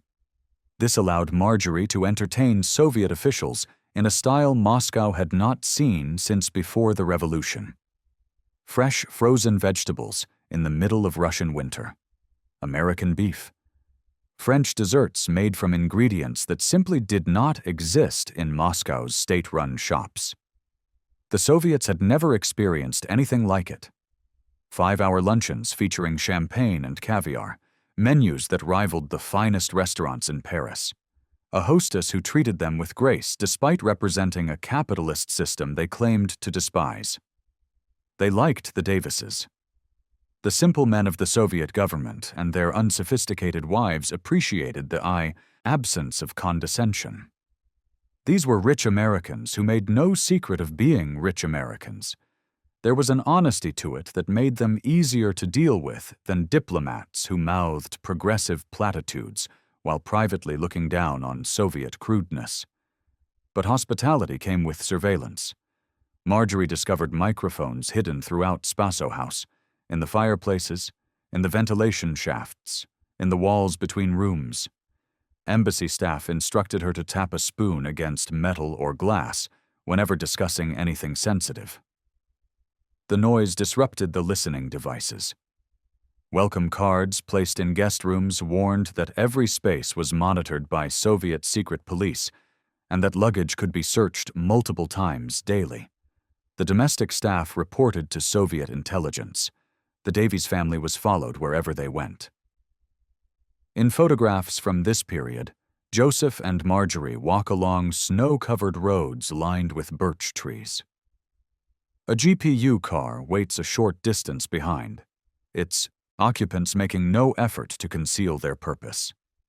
Beyond the embassy walls, something terrible was happening. Stalin's Great Purge was consuming the Soviet Union. Former revolutionaries who had helped create the communist state were being arrested, tortured into confessions, and executed as traitors. The show trials unfolding in Moscow's Hall of Columns featured old Bolsheviks confessing to impossible crimes, plotting to assassinate Lenin, conspiring with Nazi Germany, attempting to restore capitalism through sabotage. Joseph Davies attended these trials as an official observer. He watched as men who had shaped Soviet history stood before the court and proclaimed their own guilt. In January 1937, he observed the trial of 17 defendants, including Karl Radek and Yuri Pyatakov. In March 1938, he witnessed the final major show trial featuring Nikolai Bukharin and 20 other defendants charged with crimes that defied reason. Davies accepted the confessions as genuine. This would become the most controversial aspect of his ambassadorship. Career diplomats at the embassy, including a young George Kennan, were appalled by what they recognized as willful blindness. They saw the trials as theatrical productions, the confessions extracted through torture and threats against family members. Davies disagreed. He reported to Washington that the trials were legitimate, that the defendants were genuinely guilty, that the Soviet system was defending itself against real internal enemies. His book about the experience, Mission to Moscow, would sell 700,000 copies and be adapted into a Warner Brothers film in 1943. It would also be denounced by historians for decades as dangerous propaganda that whitewashed Stalin's crimes. Marjorie kept her own counsel about the trials. Her role was hostess, not political analyst. She focused on entertaining Soviet officials, supporting Red Cross efforts, and exploring Moscow's museums and antique shops. And she began noticing something extraordinary. The Soviet government was selling off the treasures of the czars. Churches had been looted. Noble estates had been confiscated. Imperial palaces had been stripped of their contents. The revolutionary government needed foreign currency, and it had warehouses full of treasures: Romanov silver, Fabergé eggs, porcelain from imperial factories, icons dripping with gold and gems. Much of it was available for purchase at prices that seemed impossible. Marjorie began to buy. She had always collected beautiful things. But Russia offered something different: the material culture of an entire civilization being liquidated by the destroyers of that civilization. Every purchase was a rescue. Every crate that left the Soviet Union preserved something that might otherwise have been melted down for its precious metal content. She did not yet understand how vast her collection would become, or where it would eventually find its permanent home. That understanding would come later, after her third marriage ended like the others, after she finally created the museum that would bear her name. For now, she was the ambassador's wife. She hosted dinners. She navigated surveillance. She watched her husband report on show trials whose victims would later be rehabilitated. And she filled crate after crate with the treasures of Imperial Russia. Joseph Davies' assignment to Moscow ended in June 1938. He was appointed ambassador to Belgium. They departed for Brussels, leaving behind the microphones, the secret police, and the ongoing purge. The men who had confessed so eloquently to crimes they never committed lay in unmarked graves. Stalin's terror would continue for another year before the dictator turned his attention to external threats. Marjorie carried with her the beginnings of what would become the most important collection of Imperial Russian art outside Russia itself. The foundation of the Hillwood collection. The treasures that would ensure her legacy long after her business achievements were forgotten. But that was still in the future. First, there would be another divorce, another marriage, and finally the wisdom to understand that she did not need a husband to define her or give her purpose. Chapter 8. The Final Act. The marriage to Joseph Davies lasted until 1955, though they separated years earlier. Like her previous marriages, it dissolved under the weight of incompatibility. Davies had used Marjorie's wealth and social position to advance his diplomatic career. When that career ended, the foundation of their partnership crumbled. Marjorie was 68 when she divorced Davies. She had been married 3 times. She had built an empire, created multiple palaces, assembled one of the great art collections in America. She had lived through 2 world wars, the Depression and the beginning of the Cold War. She decided she was done with marriage. In 1958, at age 71, she made one final attempt. She married Herbert Arthur May, a Pittsburgh businessman 13 years, her junior. The marriage was brief and unhappy. They divorced in 1964. Marjorie was 77 years old. She would never marry again. The failed final marriage clarified something for her. She did not need a husband. She had never needed a husband, though society had insisted otherwise. What she needed was purpose, and she found it in her art collection. By the 1960s, Marjorie's collection of Imperial Russian art had grown beyond anything she had imagined in those Moscow warehouses 3 decades earlier. She owned nearly 90 Fabergé pieces, including 2 Imperial Easter eggs. She had acquired 60 Russian porcelain services. Her collection of religious icons numbered in the dozens. She owned tiaras worn by empresses, chalices from destroyed churches, and furniture from noble estates that no longer existed. The question was what to do with it all. Her home in Washington, D.C., called Hillwood, had become a private museum. The 40-room mansion sat on 25 acres in Rock Creek Park.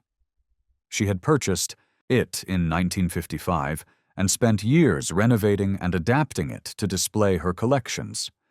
The house now contained dedicated galleries for Russian art, French decorative arts, and her other treasures. But it was still her private home. The public could not see these wonders.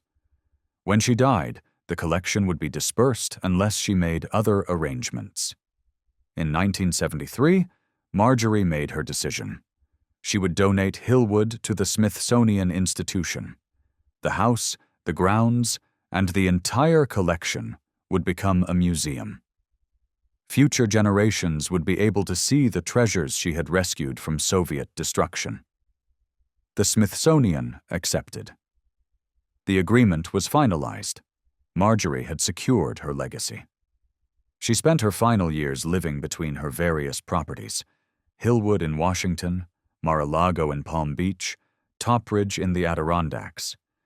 The staff at each location knew her routines, her preferences, her exacting standards. She continued to entertain, though on a smaller scale than in her prime. She maintained her interest in General Foods, though she no longer played an active management role. She watched the company she had transformed from a cereal manufacturer into a food conglomerate continue to thrive.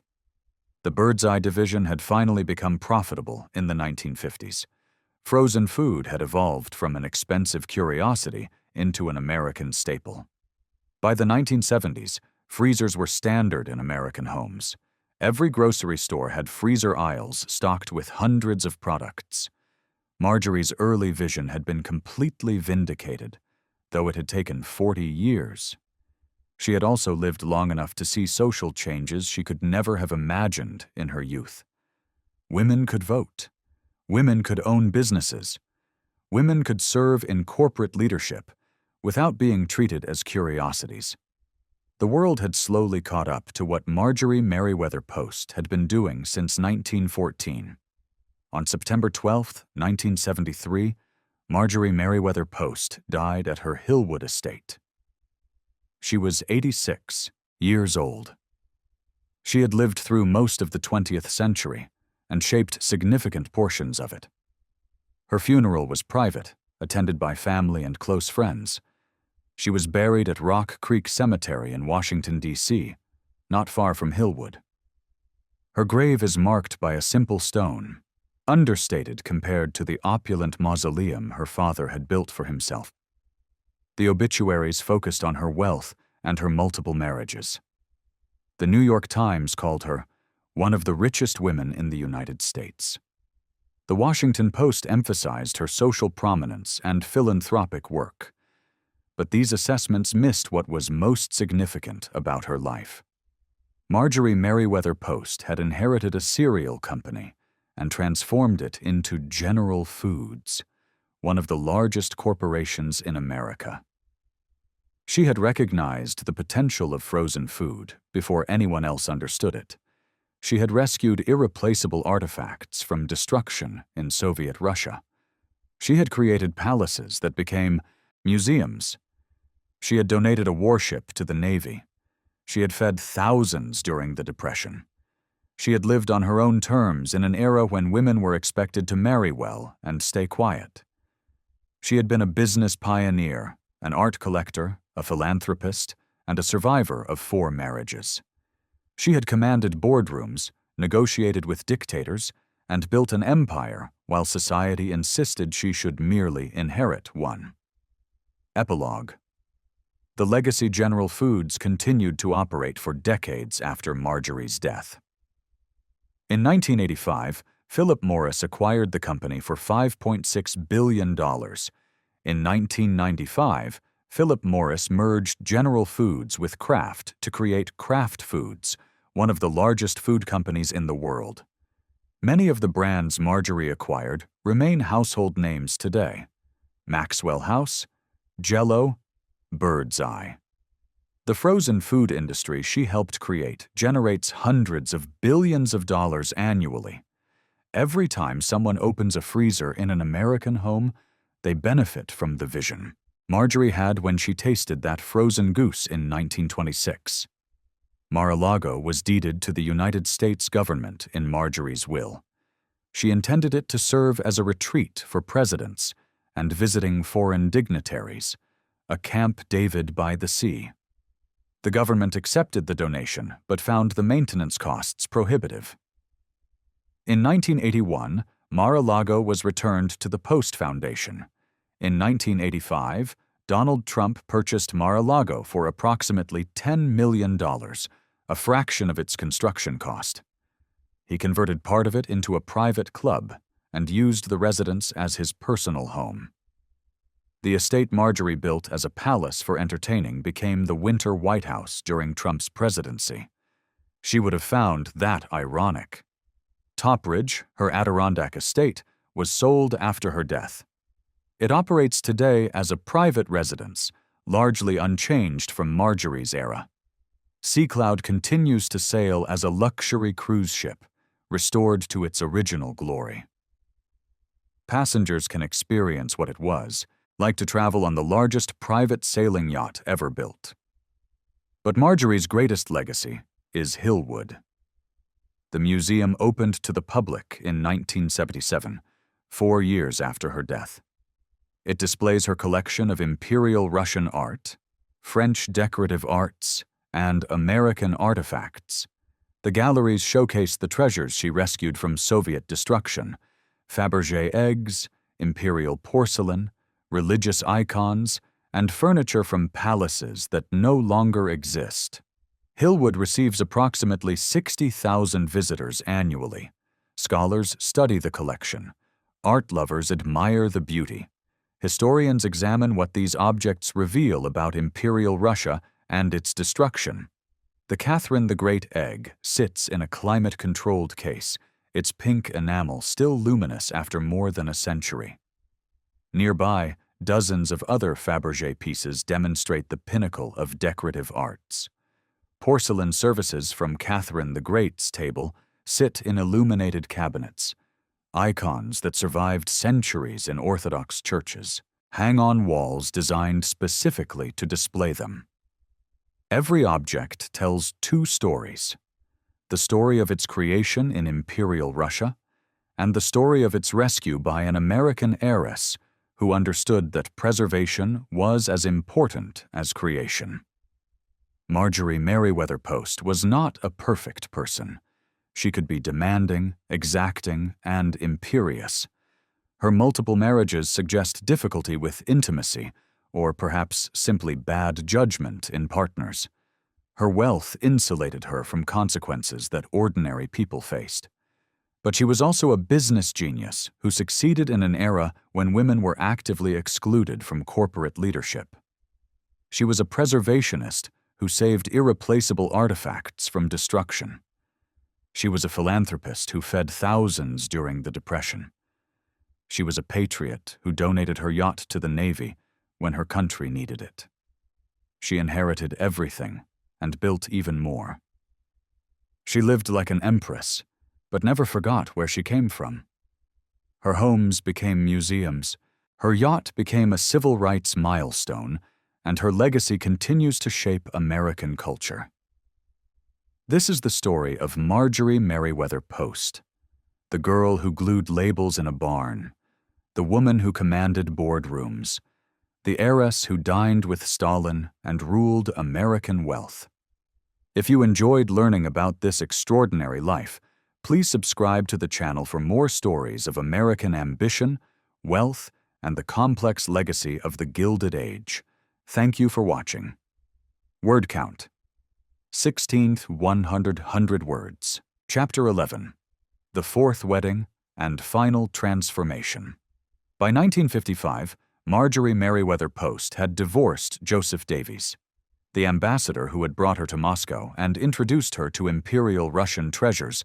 Proved no more suitable for permanent partnership than the men before him.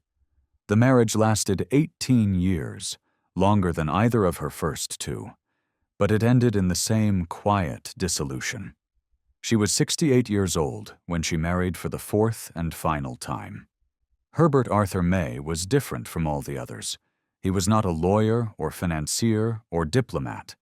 He was not a man whose ambitions matched or exceeded her own.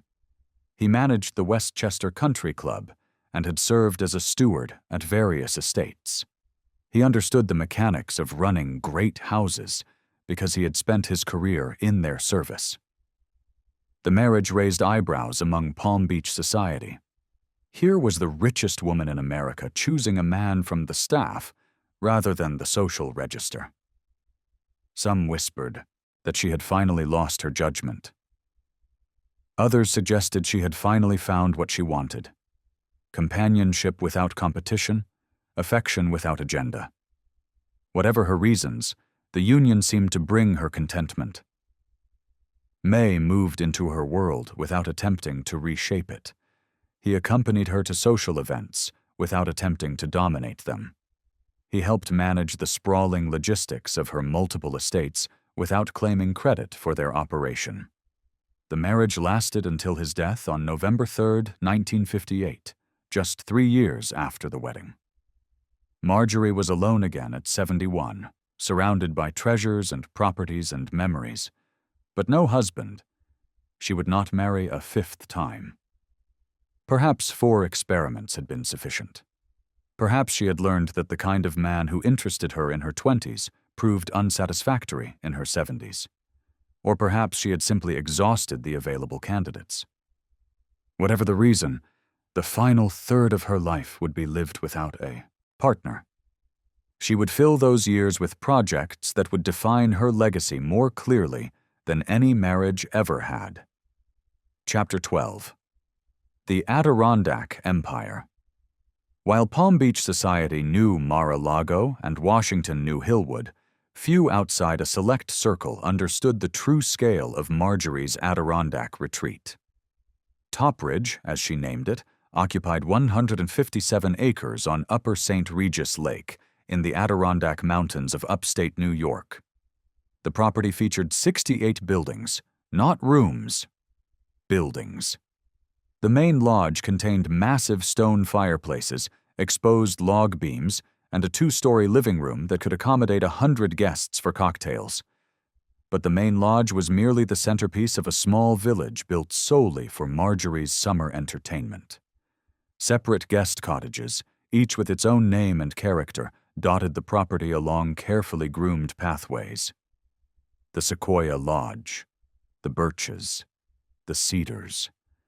Each cottage functioned as a self-contained residence where visitors could stay for days or weeks without ever needing to enter the main house.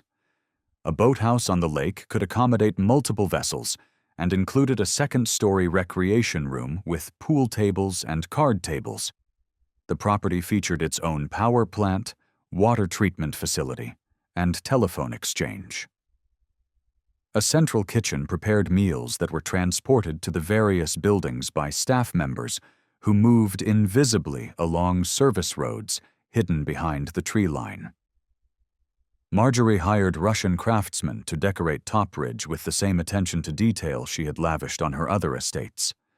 Birch bark panels lined the walls of certain rooms, carefully preserved and mounted by specialists who understood how to work with the fragile material.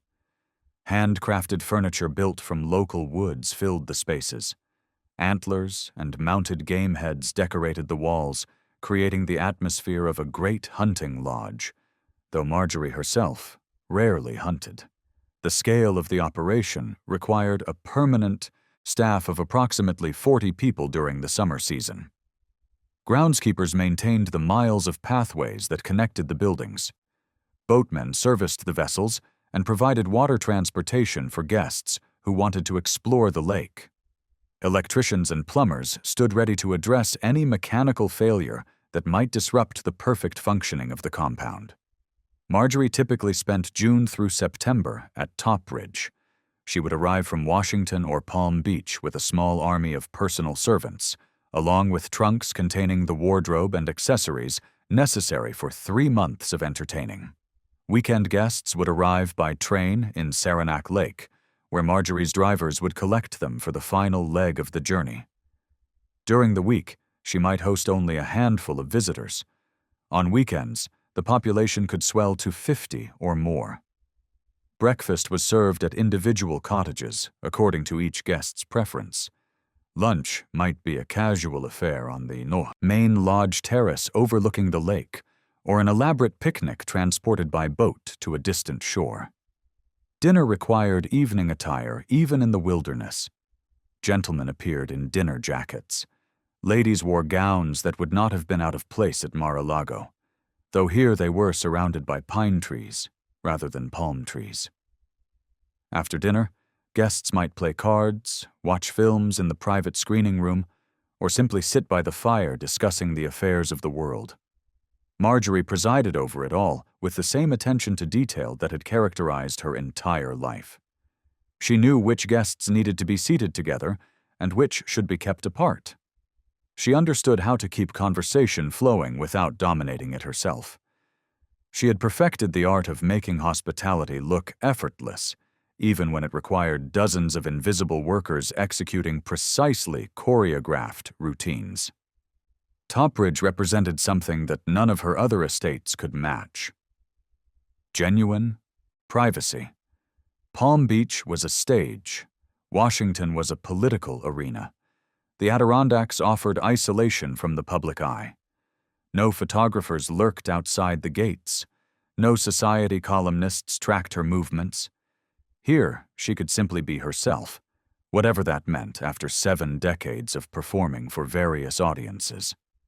The property also represented the culmination of her father's early lessons. Charles William Post had taken young Marjorie on camping trips in Michigan, teaching her to appreciate the outdoors. Topridge was camping elevated to imperial scale, wilderness tamed but not entirely domesticated. She maintained Topridge until her death, refusing to reduce its scale even as maintenance costs escalated beyond any reasonable return. The property employed more staff than some small towns. The annual operating expenses exceeded what most Americans earned in a lifetime. None of that mattered. Topridge was not an investment. It was a statement. It declared that Marjorie Merriweather Post could build anything she wanted, anywhere she wanted, at any scale she wanted. And if that required constructing a private village in the mountains, then so be it. Chapter 13. The Business Pioneer That History Forgot. Histories of American business typically mention Marjorie Merriweather Post as an heiress who inherited a fortune. They note that she was married 4 times. They acknowledge her philanthropy. Then they move on to men who built their own empires rather than inheriting them. This narrative misses the substance of her business career. From 1914, when she inherited control of the Postum Cereal Company, until 1958, when she finally resigned from the General Foods Board of Directors, Marjorie remained actively involved in corporate decision-making. Those 44 years made her one of the longest-serving female executives in American corporate history. The board meetings she attended were not ceremonial. She studied financial reports. She questioned management decisions. She pushed for acquisitions that other board members considered too risky. The Birdseye purchase, the frozen food company she insisted General Foods acquire in 1929, despite Edward Hutton's initial reluctance, transformed the entire food industry. When Marjorie became convinced that frozen food represented the future, most Americans still relied on ice boxes rather than refrigerators. Frozen food was an experiment, not a proven market. The infrastructure did not exist to support it. She saw past those obstacles. She recognized that technology would eventually solve the refrigeration problem, and when it did, consumers would demand the convenience and variety that frozen food offered. She was correct. By the 1950s, frozen food had become a massive industry. General Foods owned the patents and production facilities because Marjorie had insisted on the acquisition 20 years earlier when no one else believed in it. Her involvement extended beyond strategic vision. She tested products, herself, insisting that anything carrying the General Foods name meet standards she would accept at her own table. She tasted new cereals. She sampled frozen vegetables. She evaluated packaging designs. If something failed to meet her approval, she said so, regardless of how many executives had already signed off on it.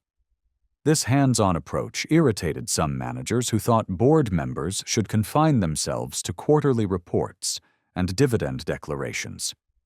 But Marjorie had learned the business from her father, who had taught her that successful food companies depended on product quality above everything else. Cut corners on ingredients, and consumers would eventually notice. She also pioneered practices that would not become common in American business for decades. She advocated for employee benefits at a time when most corporations viewed workers as interchangeable units. General Foods, under her influence, provided health insurance, retirement benefits, and educational opportunities that exceeded industry standards. She argued that well-treated employees produced better work and remained loyal to the company. Her fellow board members tolerated these progressive notions because General Foods continued generating substantial profits. The company's success gave her leverage that women in less profitable enterprises could never achieve. Throughout the 1920s and 1930s, when most American women were fighting for the right to work at all, Marjorie sat in boardrooms making decisions that affected thousands of employees and millions of consumers. She did this while managing multiple estates, collecting art, raising 3 daughters, and navigating 4 marriages. The historical neglect of her business career reflects a broader bias in how we remember powerful women. If they inherited wealth, we assume they were passive recipients rather than active managers. If they married multiple times, we focus on their romantic lives rather than their professional achievements. If they collected art and built palaces, we categorize them as socialites rather than executives. Marjorie was all of these things simultaneously. She was an heiress and a businesswoman. She was a collector and an executive. She was a hostess and a board member who read financial statements with the same attention she gave to porcelain provenance. The frozen food industry alone stands as evidence of her business acumen. That single decision, insisting on the bird's-eye acquisition against considerable opposition, generated billions of dollars in value over subsequent decades. How many male executives are remembered for less significant contributions? Yet Marjorie's role in creating the modern frozen food industry remains a footnote in most business histories, if it appears at all. She understood this erasure even during her lifetime. In interviews, she occasionally expressed frustration that her business accomplishments received less attention than her social life. But she never mounted a sustained campaign to correct the record.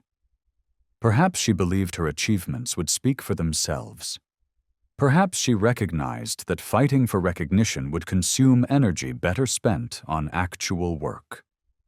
Or perhaps she simply did not care what historians thought. She had built what she wanted to build. She had transformed her father's company into something far larger than he had imagined. She had proven that women could think strategically, make difficult decisions, and manage complex organizations. Whether anyone acknowledged those facts was someone else's problem. Chapter 14. The Diplomatic Aftermath. Joseph Davy's book, Mission to Moscow, was published in December 1941, just days after Pearl Harbor. The timing could not have been better for sales. America had suddenly become allied with the Soviet Union against Nazi Germany.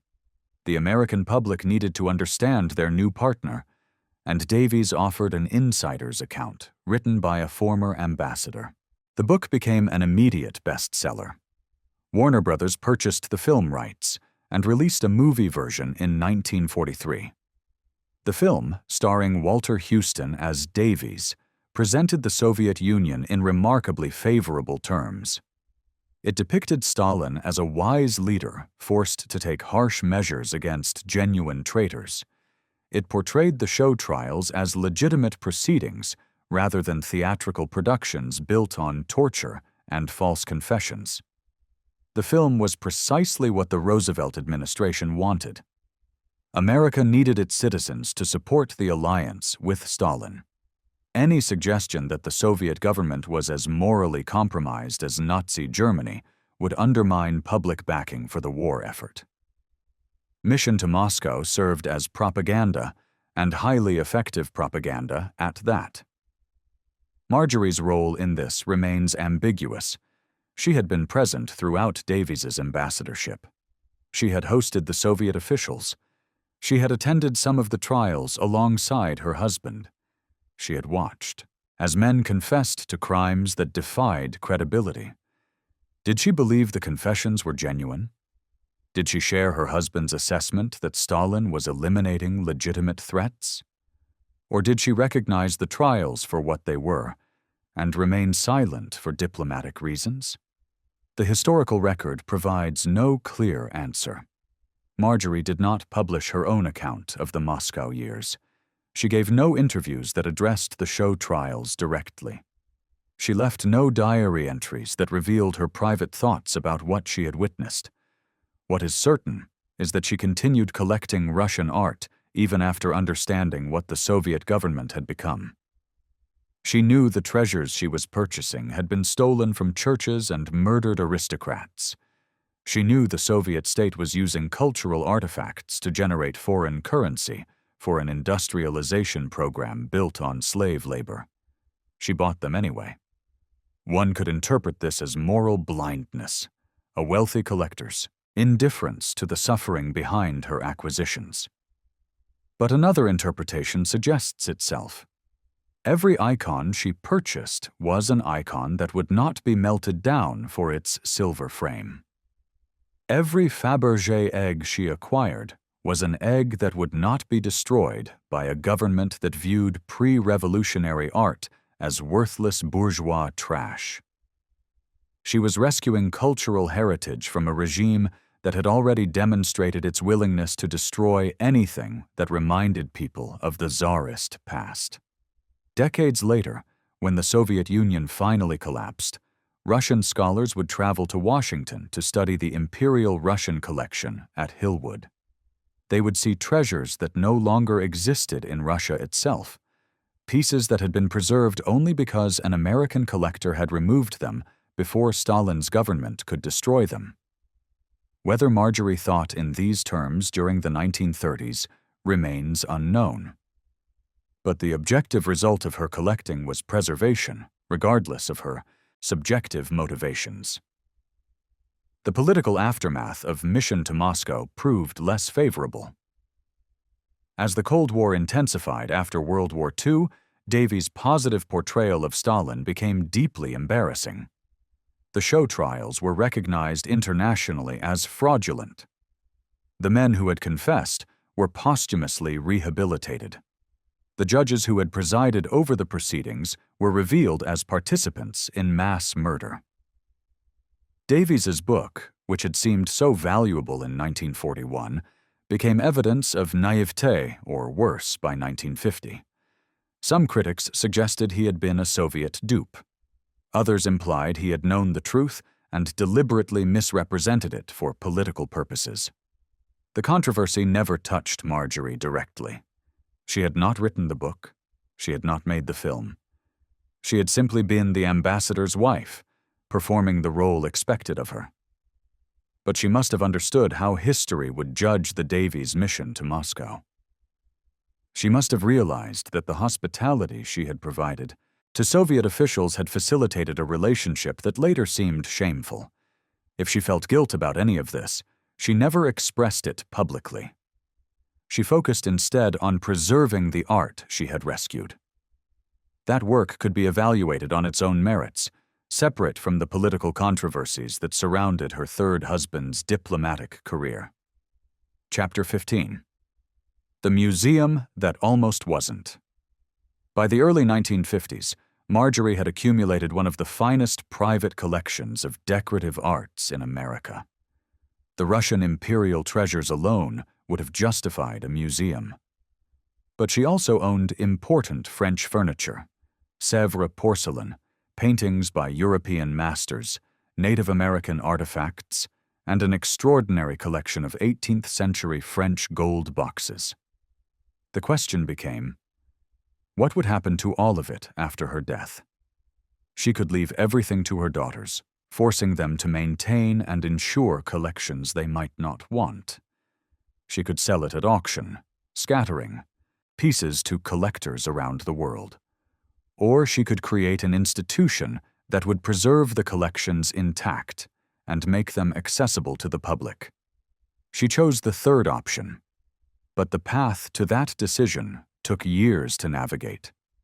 Initially, she considered donating her collections to existing institutions. The Smithsonian would have gladly accepted the Russian treasures. The Metropolitan Museum of Art would have provided gallery space for the French decorative arts. But Marjorie wanted more than just gallery space in larger institutions. She wanted her collections displayed as she had displayed them in her homes, as integrated environments rather than isolated objects behind glass cases. She wanted visitors to see how these treasures had been used, how they had functioned in daily life among people who owned beautiful things. That vision required a dedicated building designed specifically for her collections. In 1955, she purchased a mansion in Washington, D.C. that could serve that purpose. The house had been built in 1926 for Armistead Peter III and his wife, Marjorie Merriweather Post's daughter, Eleanor. When Eleanor's marriage ended, the house became available. Marjorie saw opportunity in the property's location near Rock Creek Park and its substantial size. She renamed it Hillwood and began transforming it into a showcase for her collections. The renovation took several years and required extensive modifications. She installed climate control systems to protect fragile textiles and paintings. She reinforced floors to support display cases filled with porcelain and silver. She created a dedicated Russian room where the imperial treasures could be displayed together rather than scattered throughout the house. She designed a French drawing room that would feature her 18th century furniture and gold boxes. She planned gardens that would complement the house, including a Russian garden with Orthodox religious sculptures and a French parterre inspired by Versailles. The scale of the project escalated beyond anything her architects had initially proposed. The house expanded, the gardens grew more elaborate, the costs multiplied. But Marjorie refused to compromise. This would be her final major project, and it would be executed according to her standards, regardless of expense. In 1957, she officially moved into Hillwood. The house functioned simultaneously as her private residence and as a proto-museum. She lived in a portion of the building, while the rest served as display space for her collections. She began inviting scholars and curators to visit and study the pieces. She opened the house for limited public tours, testing whether her vision of an integrated collection residence could work. The experiment succeeded. Visitors did not simply admire individual objects. They experienced how those objects had been used in daily life. The Fabergé eggs were not isolated curiosities. They appeared alongside the porcelain services and silver that would have surrounded them in imperial Russian palaces. The effect was immersive in ways that traditional museum displays rarely achieved. But Hillwood as a museum remained unfinished at the time of Marjorie's death. She had laid the foundation, but the institutional structure that would preserve the collections after her death still needed to be formalized. That work would fall to her estate and to the directors who followed. What she did accomplish was the preservation itself. By concentrating her collections in a single location, she ensured they would not be scattered. By creating the beginnings of a museum infrastructure, she established a template that her successors could follow. By demonstrating that integrated collection displays could engage public interest, she proved the concept was viable. Hillwood would not open as a full public museum until 1977, 8 years after Marjorie's death. But the institution that eventually emerged reflected her vision. A place where visitors could experience the life she had led and the treasures she had preserved, not as dusty relics, but as living connections to cultures and eras that might otherwise be forgotten. Chapter 16. The Myths and Misconceptions. Marjorie Merriweather Post's life generated myths even before it ended. Some of these myths flattered her. Others diminished her. Nearly all of them missed the complexity of who she actually was. Myth number 1. She was simply a spoiled heiress who spent her father's money on frivolous luxuries. This narrative ignores her 44-year career on the General Foods Board. It overlooks her role in the frozen food industry. It dismisses her charitable work during the Depression. Was she wealthy? Extraordinarily so. Did she live in luxury? Without question. But she also managed businesses, made strategic decisions, and created institutions that outlasted her. The spoiled heiress characterization reflects gender bias more than biographical fact. Myth number 2. Her multiple marriages prove she was searching for love and perpetually disappointed. This romantic interpretation assumes that marriage must be about emotional fulfillment rather than practical partnership. Marjorie's marriages served different purposes at different stages of her life. Edward Close provided social legitimacy when she was young. Edward Hutton provided business expertise when she was building General Foods into a conglomerate. Joseph Davies provided diplomatic access and intellectual companionship. Herbert May provided comfort in old age. Whether any of these marriages involved romantic love in the Hollywood sense remains unknown. But they all functioned as strategic alliances that benefited both parties. To view them solely through the lens of romantic success or failure misses the point. Myth number 3. She was a naive collector who got lucky in Russia. This myth suggests that Marjorie stumbled into her Imperial Russian collection through accidents of timing and geography rather than deliberate strategy. The reality is more complex. She studied what she collected. She consulted with experts. She developed relationships with dealers who could identify authentic pieces and distinguish them from forgeries. Her collection was not assembled randomly. It was built systematically over decades, with careful attention to quality and provenance. Did she benefit from being in Moscow at a time when treasures were available for purchase? Certainly, but she also had the knowledge and judgment necessary to recognize what was worth acquiring. Luck and skill are not mutually exclusive. Myth number 4. She was a Republican conservative who opposed social progress. This characterization appears in some historical accounts, perhaps because wealthy women are assumed to hold conservative political views. The reality was more nuanced. She supported labor rights and employee benefits at General Foods. She fed thousands during the Depression through her charitable work. She contributed to causes that supported women's advancement in business and education. Her political affiliations shifted over her lifetime, but she never fit neatly into simple ideological categories. She was pragmatic rather than doctrinaire, supporting policies and politicians who aligned with her interests rather than adhering to party orthodoxy. Myth number 5. Her philanthropy was merely a way to gain social status. This cynical interpretation assumes that charitable giving among the wealthy is always self-serving. Marjorie did use her wealth to gain access to social circles and political influence. But she also gave anonymously when no social benefit could accrue. She maintained the soup kitchen during the Depression long after the novelty had faded, and society pages had moved on to other stories. She donated funds to medical research without requiring buildings be named after her. Her giving was complicated, motivated by multiple factors that included genuine concern for others alongside self-interest. The truth of Marjorie Merriweather Post's life resists simplification. She was neither saint nor villain.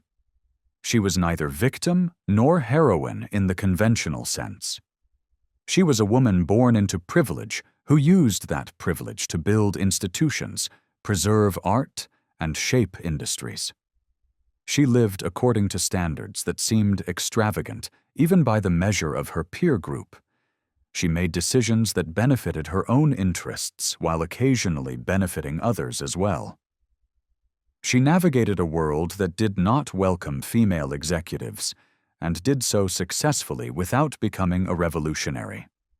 She was, in short, a human being of considerable complexity who happened to have more money and power than most people could imagine. The myths persist because they are simpler than the truth, but they do her memory no favors. Chapter 17. The Final Years and Legacy. Marjorie Merriweather Post died on September 12, 1973. She was 86 years old. She had been in declining health for several years, but she continued managing her affairs and maintaining her properties until near the end.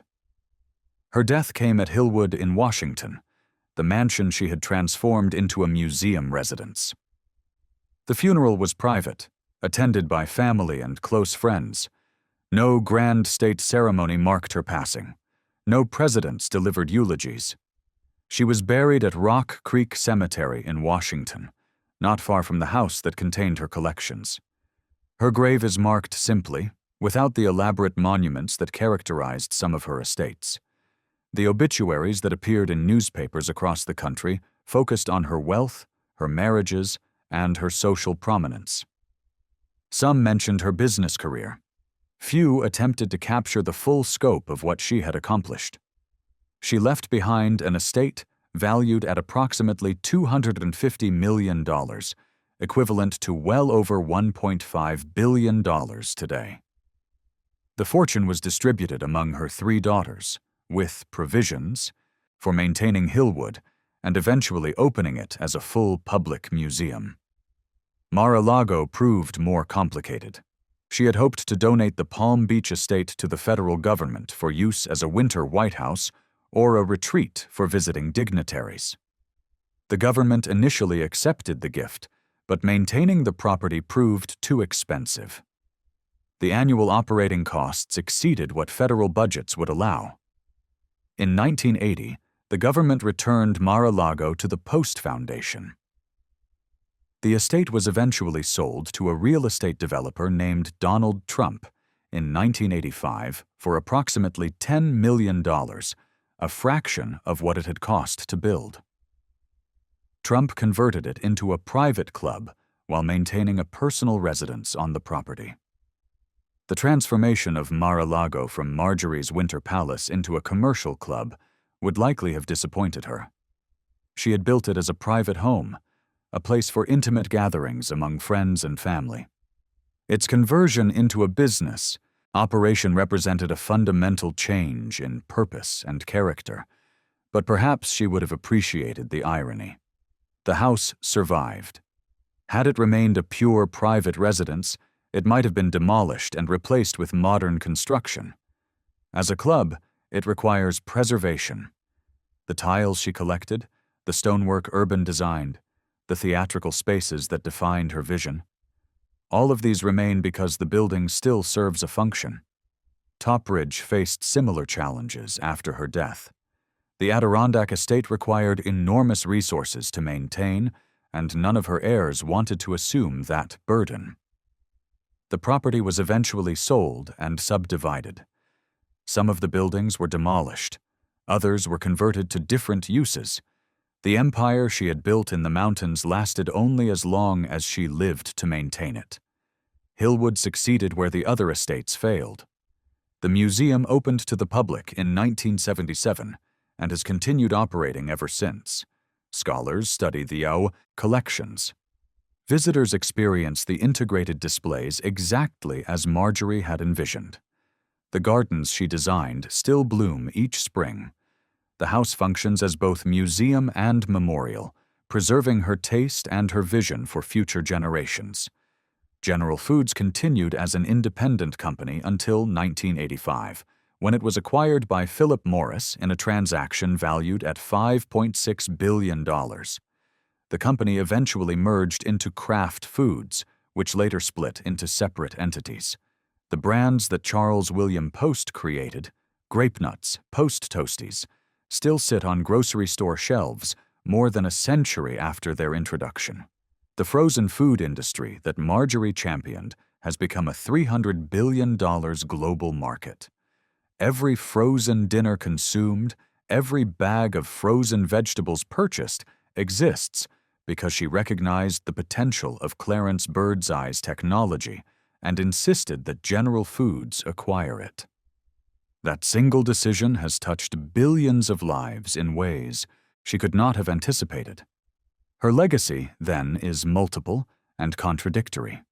She is remembered as a socialite and largely forgotten as a business executive.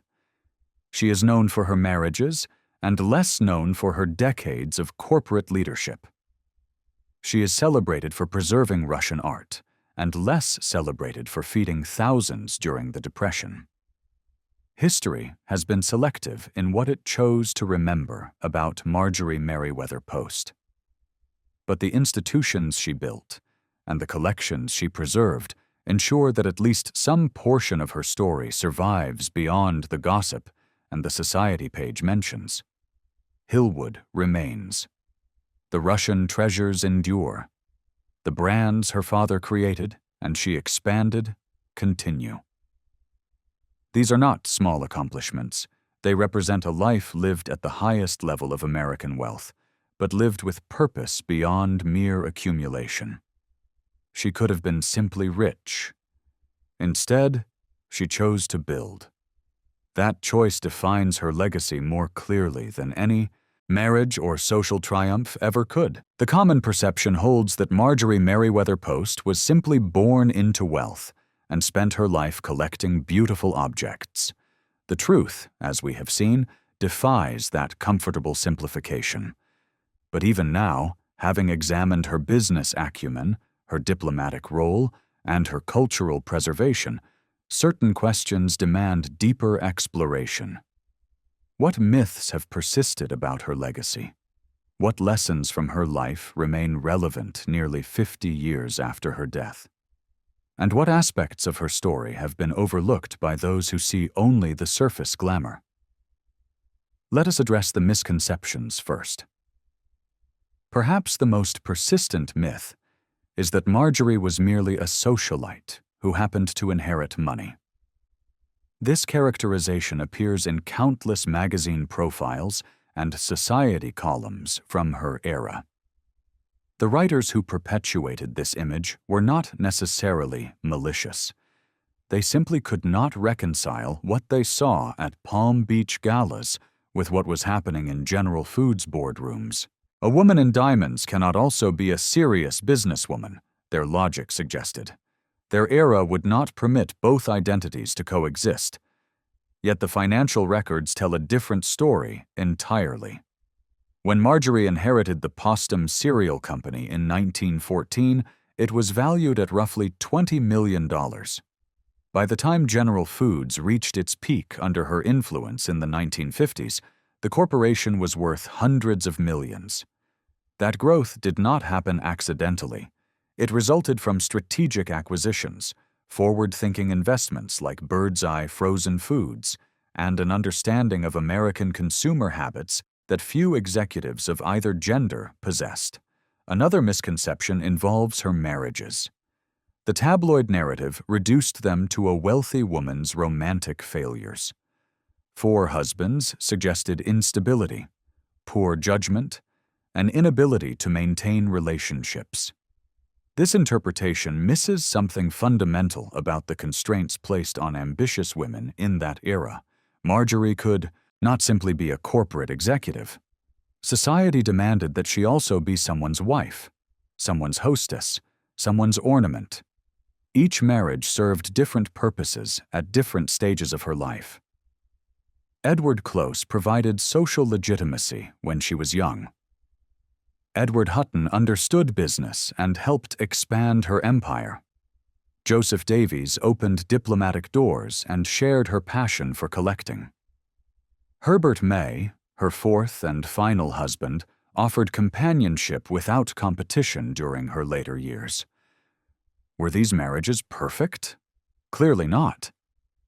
3 ended in divorce. But judging them by conventional standards of romantic success entirely misses the point. They were partnerships, some more successful than others, navigated by a woman who refused to choose between ambition and social acceptance. The issue of her wealth itself deserves examination. Critics during her lifetime, and some historians since, have portrayed Marjorie as oblivious to the struggles of ordinary Americans. How could someone who owned multiple palaces possibly understand poverty? How could someone who sailed on a 316-foot yacht possibly sympathize with the unemployed? These questions assume that wealth automatically creates callousness. Marjorie's actions during the Great Depression directly contradict that assumption. The Marjorie Post Hutton Canteen served 1,000 meals daily for 5 years.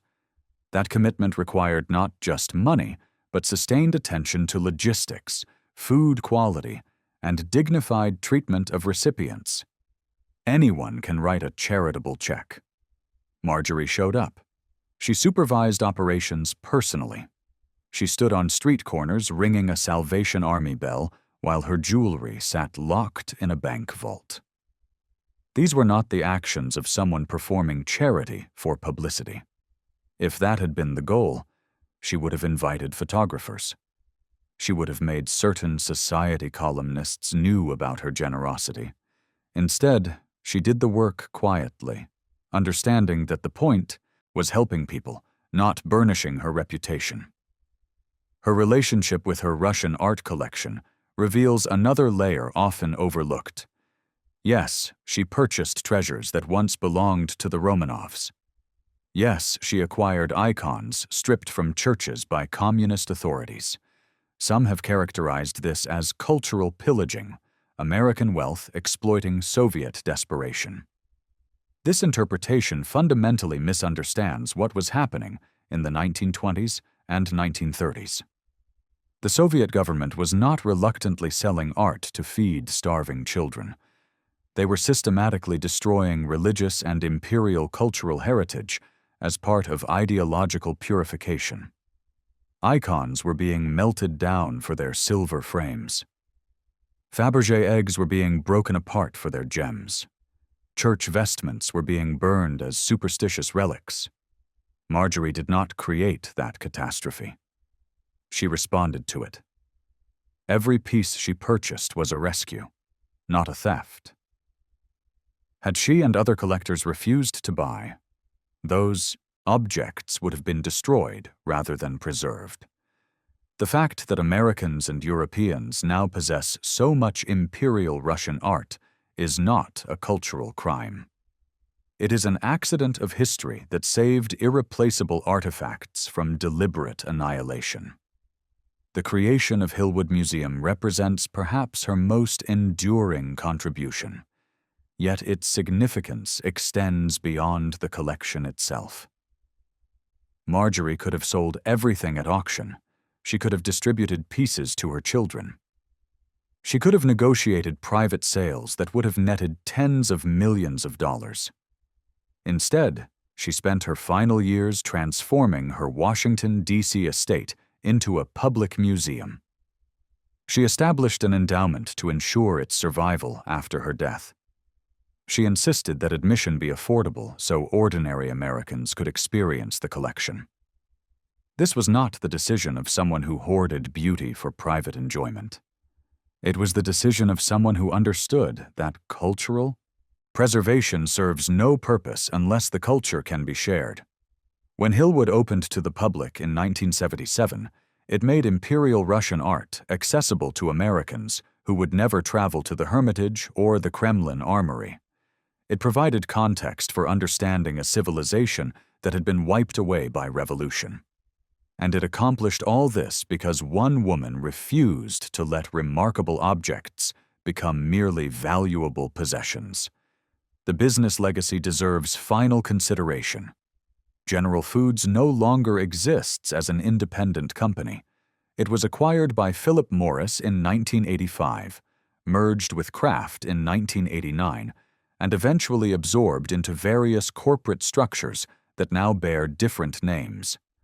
But the brands Marjorie helped build remain kitchen staples: Jell-O, Maxwell House, Baker's Chocolate, Bird's Eye Frozen Foods. These products still occupy supermarket shelves more than a century after their acquisition. The modern frozen food industry, which generates hundreds of billions of dollars annually worldwide, began with Clarence Birdseye's patents and Marjorie's conviction that Americans would embrace the convenience of flash-frozen meals. She was correct. The frozen food section has become indispensable to modern grocery stores, and Marjorie's $22 million gamble in 1929 made it possible. What lessons does her story offer beyond historical curiosity? Perhaps most importantly, it demonstrates that inherited wealth and earned achievement are not mutually exclusive. Marjorie began with every advantage. She never pretended otherwise. But she also worked. She learned the cereal business from her father. She studied marine engineering to design her yacht's interiors properly.